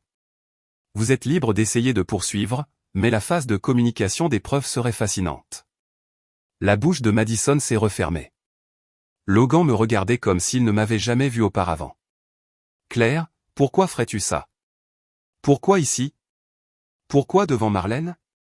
Parce que Marlène méritait de connaître la vérité, ai-je dit. Parce qu'elle allait finir par le découvrir, et je voulais qu'elle l'entende de ma bouche, avec des preuves, pour qu'elle ne puisse plus être manipulée par vos mensonges. Tu nous as tendu une embuscade. Comme Madison m'a tendu une embuscade. Ma voix s'est élevée pour la première fois. Comme elle a orchestré ma découverte, comme elle m'a souri pendant que je vous trouvais dans notre lit. Marlène a fait un bruit, un sanglot qui semblait venir de quelque part de profond et de brisé. Elle a souri. Elle a souri, ai-je confirmé. Parce que ce n'était jamais juste une liaison, Marlène. C'était un plan calculé pour prendre ma vie, pour me chasser et prendre ma place. Regarde les preuves. Regarde son histoire. C'est ce qu'elle fait. Marlène s'est tournée vers Madison. C'est vrai? As-tu? Essayais-tu de? Les larmes de Madison s'étaient arrêtées. Son visage se durcissait. Le masque se fissurait, révélant quelque chose de froid en dessous. Tu n'as aucune idée de ce que c'est, a-t-elle dit. De grandir sans rien. De regarder tout le monde avoir des familles parfaites, des vies parfaites. Tu as tout, Marlène. Tout ce que je n'ai jamais eu. Alors tu as essayé de le voler. La voix de Marlène tremblait. Tu as fait semblant d'être mon ami tout en couchant avec mon père. Tout en planifiant de détruire ma famille. Je n'essayais pas de la détruire. J'essayais d'en faire partie. En remplaçant ma mère. Le silence de Madison était une réponse suffisante. Marlène s'est tournée vers Logan. Et toi? Comment as-tu pu? Comment as-tu pu faire ça à maman? À moi? Marlène, j'ai fait une terrible erreur. Une erreur? Marlène a ri, un rire dur et amer. Une erreur, c'est d'oublier un anniversaire. Ça, c'est... Elle n'a pas pu finir. Elle s'est tournée vers moi. Maman, je suis tellement désolé. Je l'ai fait entrer dans nos vies. Je lui ai fait confiance. Je pensais? Ce n'est pas ta faute. Ai-je dit fermement en allant vers elle. Rien de tout cela n'est de ta faute. Tu as fait confiance à des gens que tu aimais. Ce n'est pas mal. Ce sont eux qui ont trahi cette confiance. J'ai tenu ma fille pendant qu'elle pleurait. Par-dessus son épaule, j'ai regardé les autres invités, le dégoût. Plusieurs des partenaires commerciaux de Logan le regardaient avec des expressions qui disaient que sa réputation professionnelle venait de prendre un coup. Les collègues de Madison chuchotaient, téléphone sorti, envoyant déjà des textos à d'autres personnes de leur entreprise. L'exposition était complète. Patricia s'est approchée de Madison. Je t'avais dit que quelqu'un t'arrêterait un jour. Je t'avais dit que ça te rattraperait. Madison l'a regardé avec une haine pure. Espèce de vieille amère. Attention, a dit Catherine. Il y a des témoins. Et contrairement à ce qu'il y a sur cet écran, la vraie diffamation a des conséquences. Madison a attrapé son sac à main. Je m'en vais. Bonne idée, ai-je dit. Et Madison, si tu contactes ma fille, mon mari ou moi, encore une fois, je demanderai une ordonnance restrictive. Et je m'assurerai que tous les employeurs de cette ville sachent exactement ce que tu fais aux familles. Tu ne peux pas faire ça. Je peux. Et je le ferai. Tu as construit ta vie en cachant ton schéma. Je vais m'assurer qu'il te suive partout. Elle est partie. La porte a claqué derrière elle. Plusieurs invités sont partis peu après, mal à l'aise avec les décombres dont ils avaient été témoins. Mais certains sont restés. Les vrais amis de Marlène, les gens qui se souciaient d'elle, de la vérité. Logan se tenait seul au centre de la pièce. « Claire, a-t-il dit. Pouvons-nous parler en privé ? » Non. Tout ce que tu as à dire peut être dit devant notre fille. Il a regardé Marlène. Je t'aime. Je sais que je t'ai terriblement blessé, mais tu es ma fille et je t'aime plus que tout. Juste pas plus que tu ne voulais Madison, a dit doucement Marlène. Ce n'était pas comme ça. Alors comment c'était, papa ? Aide-moi à comprendre comment tu as pu faire ça. Il n'avait pas de réponse. Aucune explication qui ne sonnerait pas creuse. Catherine, ai-je dit, peux-tu donner les papiers à Logan ? Catherine a sorti une enveloppe de son sac, l'a tendue à Logan. Vous avez été assigné. La procédure de divorce commence lundi. Ses mains tremblaient en la prenant. Claire, s'il te plaît, ne fais pas ça. Nous pouvons surmonter ça. Thérapie, temps. Tout ce dont tu as besoin. Ce dont j'ai besoin, c'est d'un divorce. Ce dont j'ai besoin, c'est de ne plus jamais te revoir en dehors des procédures judiciaires. Ce dont j'ai besoin, c'est que tu quittes ma maison. C'est ma maison aussi. Pas pour longtemps. Catherine a déposé une demande d'ordonnance d'urgence. Compte tenu des preuves de votre infidélité et de vos irrégularités financières, je suis convaincu que le juge m'accordera l'occupation exclusive temporaire. Vous avez 24 heures pour récupérer vos effets personnels essentiels. Tout le reste sera géré par l'intermédiaire des avocats. Son visage s'est décomposé. Tu le fais vraiment. Tu l'as fait quand tu as fait le choix de me trahir tous les jours pendant 3 mois. Pardon, 6 mois, puisque c'est la vraie chronologie. Tu as fait le choix. Ceci n'est que la conséquence. Il a regardé autour de la pièce les invités qui restaient, tous le regardant avec des degrés variables de jugement. Marlène, qui ne voulait pas croiser son regard. Moi, debout, grande et impassible. Je vais y aller, a-t-il finalement dit. Mais Marlène, s'il te plaît, appelle-moi quand tu seras prête. S'il te plaît. Marlène n'a rien dit. Il est parti, les épaules affaissées, l'air d'avoir 20 ans de plus qu'à son arrivée.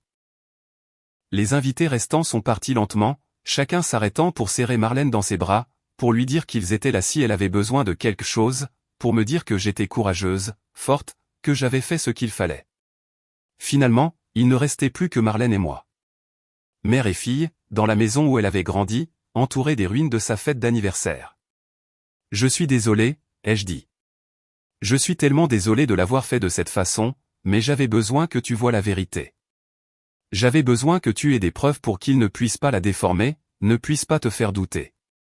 Maman. Elle a pris mes mains. Son visage était strié de larmes et dévasté, mais ses yeux étaient clairs. Tu m'as protégé. Tu aurais pu me le dire il y a des semaines. En faire mon fardeau à porter, mais tu l'as porté seul jusqu'à ce que tu aies tous les faits. Jusqu'à ce que tu puisses me montrer la vérité d'une manière que je ne pouvais pas nier. Je n'ai jamais voulu te faire de mal. Je sais. Mais papa et Madison, si. Ils nous ont fait du mal à toutes les deux. Elle m'a serré dans ses bras. Je t'aime, maman. Et je suis si fier de toi d'avoir été assez forte pour faire ça. Nous sommes restés là, nous tenant l'une l'autre, pendant que mon cœur se brisait et se réparait simultanément. J'avais perdu mon mariage, mais j'avais gardé ma fille. J'avais gardé la seule chose qui comptait le plus. Je peux rester ici ce soir, a demandé Marlène. Je ne veux pas être seule. Tu peux rester aussi longtemps que tu veux. C'est ta maison. Nous avons nettoyé les débris de la fête ensemble, jeté des assiettes de gâteaux non mangés, rangé les décorations, effacé les preuves physiques de la pire fête d'anniversaire de l'histoire. C'est fini entre Madison et moi, a dit Marlène pendant que nous travaillions. Je ne veux plus jamais la revoir. Je comprends. Toutes ces années. Je pensais qu'elle était ma meilleure amie. Je lui ai tout dit. Et pendant tout ce temps, elle. La voix de Marlène s'est brisée. Comment faire confiance à quelqu'un à nouveau? De la même manière que je le ferai. Prudemment. Mais tout le monde n'est pas comme eux. La plupart des gens sont bons. Honnêtes. Nous devons juste faire plus attention à qui nous laissons s'approcher. Marlène a hoché la tête. Je vais avoir besoin d'une thérapie. Moi aussi. Nous trouverons quelqu'un de bien. Nous surmonterons ça ensemble. Ensemble. Mon téléphone a vibré. Un texto de Logan. Je suis désolé pour tout. Tu méritais mieux. Je l'ai supprimé sans répondre. Un autre texto d'un numéro que je ne reconnaissais pas, tu vas le regretter. Me faire passer pour la méchante ne changera pas ce qui s'est passé. Madison. D'un autre numéro. Toujours incapable d'accepter la responsabilité. J'ai transféré le texto à Catherine avec une note. À ajouter au dossier de harcèlement, puis j'ai bloqué le numéro. Marlène et moi sommes restés éveillés tard à parler. Elle a pleuré. J'ai pleuré. Nous avons mangé de la glace directement du pot et regardé des films stupides et avons lentement commencé le processus de guérison. Vers 2 heures du matin, Marlène s'est endormie sur le canapé. Je l'ai couverte d'une couverture, les regarder dormir comme je le faisais quand elle était petite. Puis je suis monté à la chambre. Je l'avais évité depuis ce jour-là, dormant dans la chambre d'amis. Mais il était temps. J'ai ouvert la porte, j'ai allumé la lumière. Le lit était toujours fait. Je n'y avais jamais touché après. La pièce avait l'air normale, innocente, comme si rien de terrible ne s'était passé ici. J'ai défait le lit, chaque drap, chaque thé d'oreiller. Je les ai descendus et je les ai jetés à la poubelle. Pas à la lessive. À la poubelle. Certaines choses ne pouvaient pas être nettoyées. Puis je suis remonté et j'ai ouvert le placard de Logan. J'ai commencé à sortir des vêtements, à les empiler sur le sol. Il avait 24 heures pour récupérer ses affaires. J'allais lui faciliter la tâche. Tout ce qui lui appartenait en une seule pile, prête à partir. Au fond de son placard, j'ai trouvé une boîte. Petite, en velours. Mon cœur s'est serré. Une boîte à bijoux. Je l'ai ouverte. À l'intérieur se trouvait un collier, en or blanc, délicat avec un petit pendentif en diamant. Cher, de bon goût. Il y avait un reçu dans la boîte. Acheté il y a 3 semaines. Le même jour où il m'avait apporté des fleurs. Mes mains tremblaient. Le collier n'était pas pour moi. J'avais reçu des fleurs. C'était pour elle. Sauf que maintenant, il n'y avait plus de « elle ». Leur relation était exposée, détruite. Il ne pouvait plus le donner à Madison maintenant. Alors il essaierait probablement de me le donner. Une offrande de paix, un cadeau de réconciliation, espérant que je ne saurais jamais qu'il était destiné à quelqu'un d'autre. Le calcul, la froideur, cela a tout clarifié. J'ai remis le collier dans la boîte, je l'ai placé sur le dessus de la pile de ses vêtements. Il pouvait l'avoir, le donner à qui il voulait. Ça ne signifiait rien pour moi. J'ai fini de vider ses affaires. Produits de salle de bain, livres de sa table de chevet, photos où il apparaissait, dans une boîte, prêt à être emporté.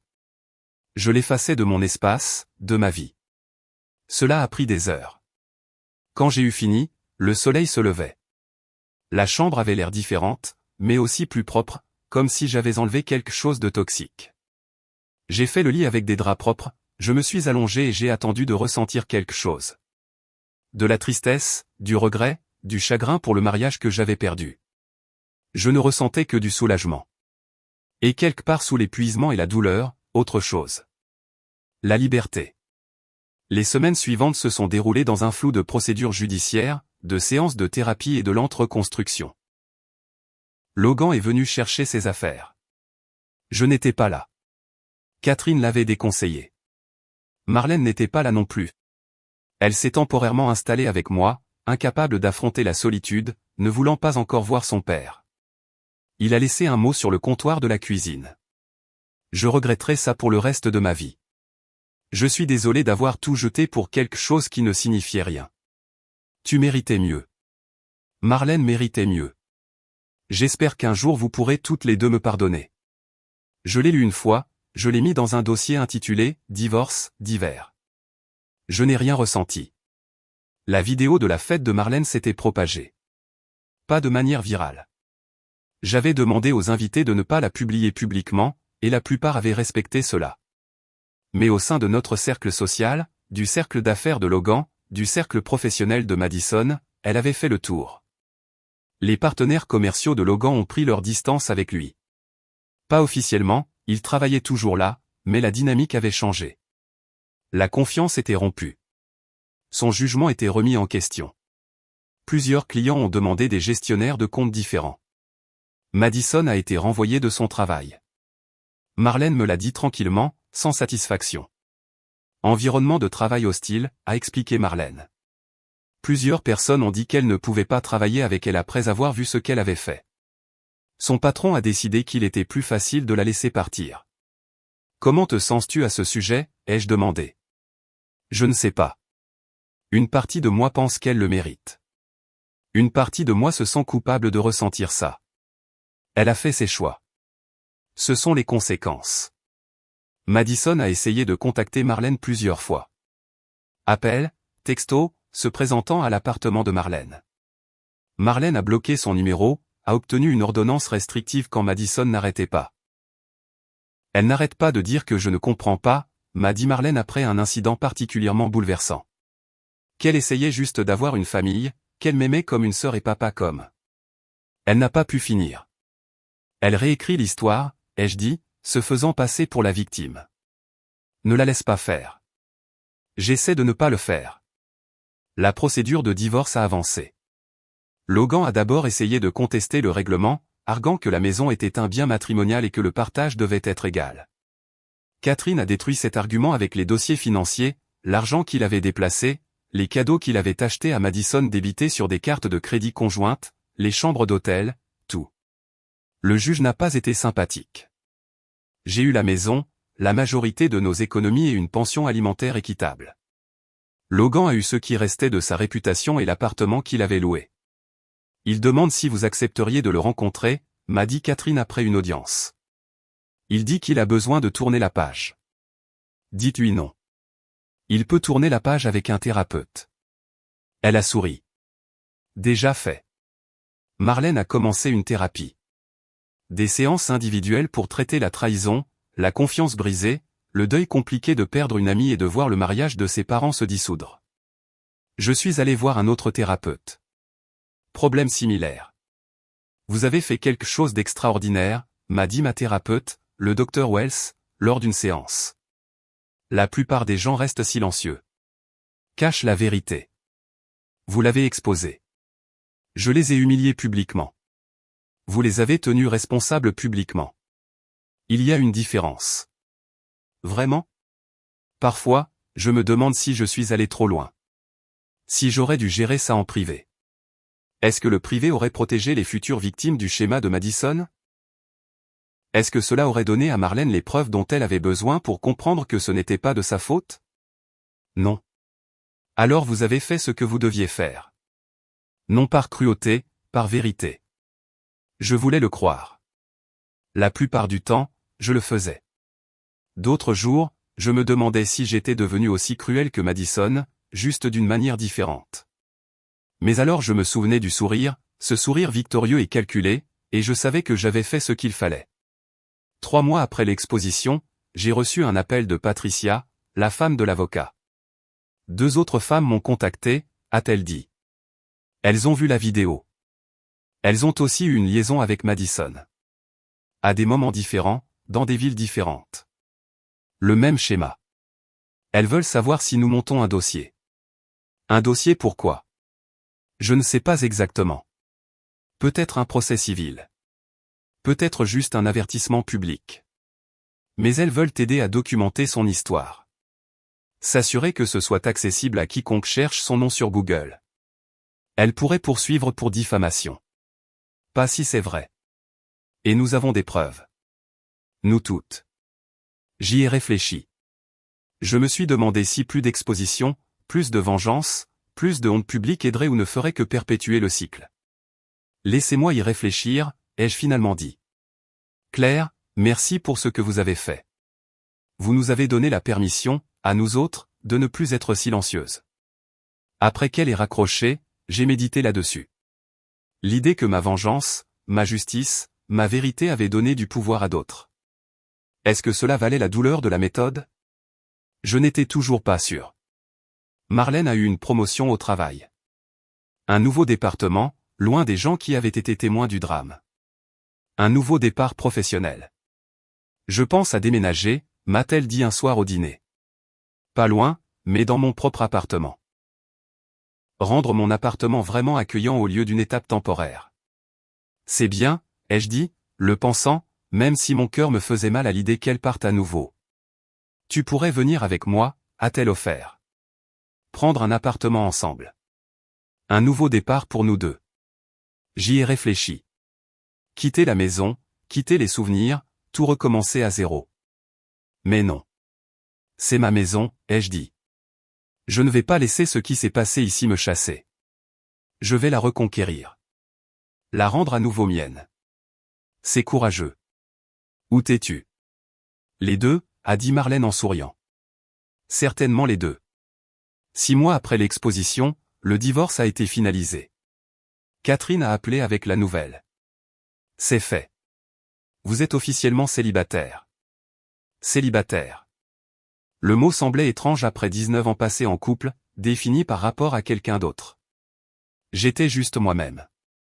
Comment vous sentez-vous? A demandé Catherine. Libre, ai-je dit, et je le pensais. J'ai redécoré la chambre. Nouvelle peinture, nouveaux meubles, tout de neuf. J'ai effacé toute trace de Logan jusqu'à ce que ce ne soit que mon espace. Mon sanctuaire. J'ai commencé à sortir de manière décontractée. Rien de sérieux. Juste me souvenir de ce que c'était que d'être vue comme une femme, pas seulement une épouse ou une mère. Marlène s'est épanouie, s'est fait de nouveaux amis, a commencé à voir un gars de son nouveau département. Gentil, stable, complètement déconnecté des décombres du passé. Et lentement, douloureusement, nous avons toutes les deux guéri. 1 an après avoir ouvert cette porte de chambre, j'étais dans un café quand je l'ai vue. Madison. Elle avait l'air différente. Plus mince, plus dure. Ses cheveux étaient plus courts, plus foncés. Mais je reconnaîtrais ce visage n'importe où. Elle était avec un homme, plus âgé, alliance visible. Ils étaient assis près l'un de l'autre, parlant intensément, et je les regardais se pencher et toucher son bras avec une aisance étudiée. Le schéma se répétait.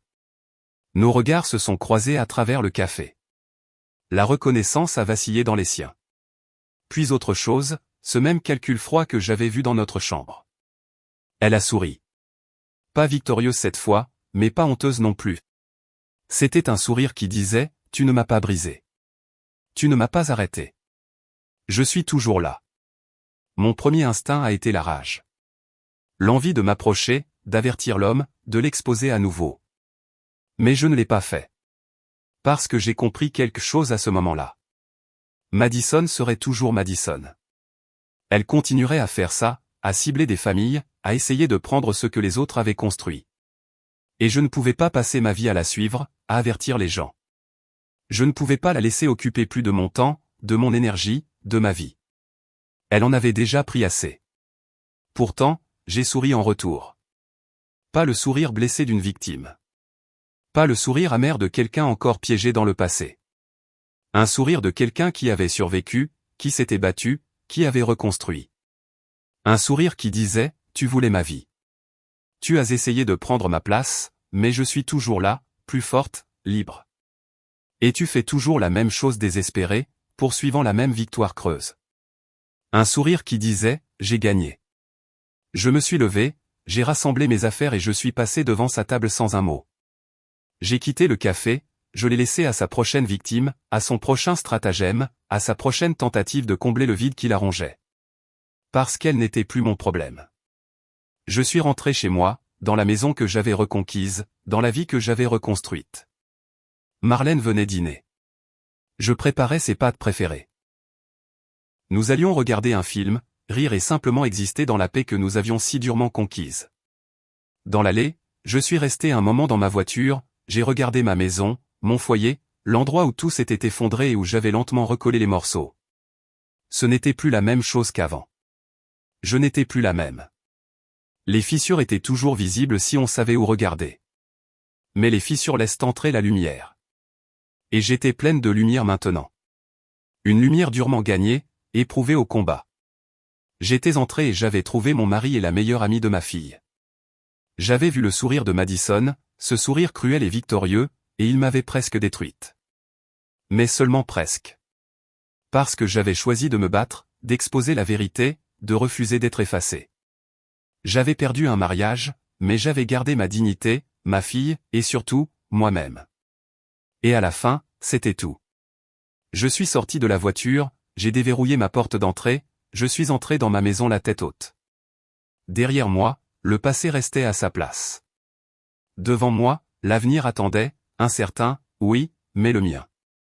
Et en commençant à préparer le dîner, me préparant pour une soirée avec ma fille, j'ai aperçu mon reflet dans la fenêtre de la cuisine. Je souriais. Pas de douleur, pas d'amertume. Avec de la paix, avec du pouvoir, avec la connaissance tranquille que j'avais survécu à l'insurvivable et que j'en étais sorti plus forte. Madison m'avait souri dans cette chambre, pensant qu'elle avait gagné. Mais cette fois, c'était moi qui souriais. Et cette fois, c'était réel.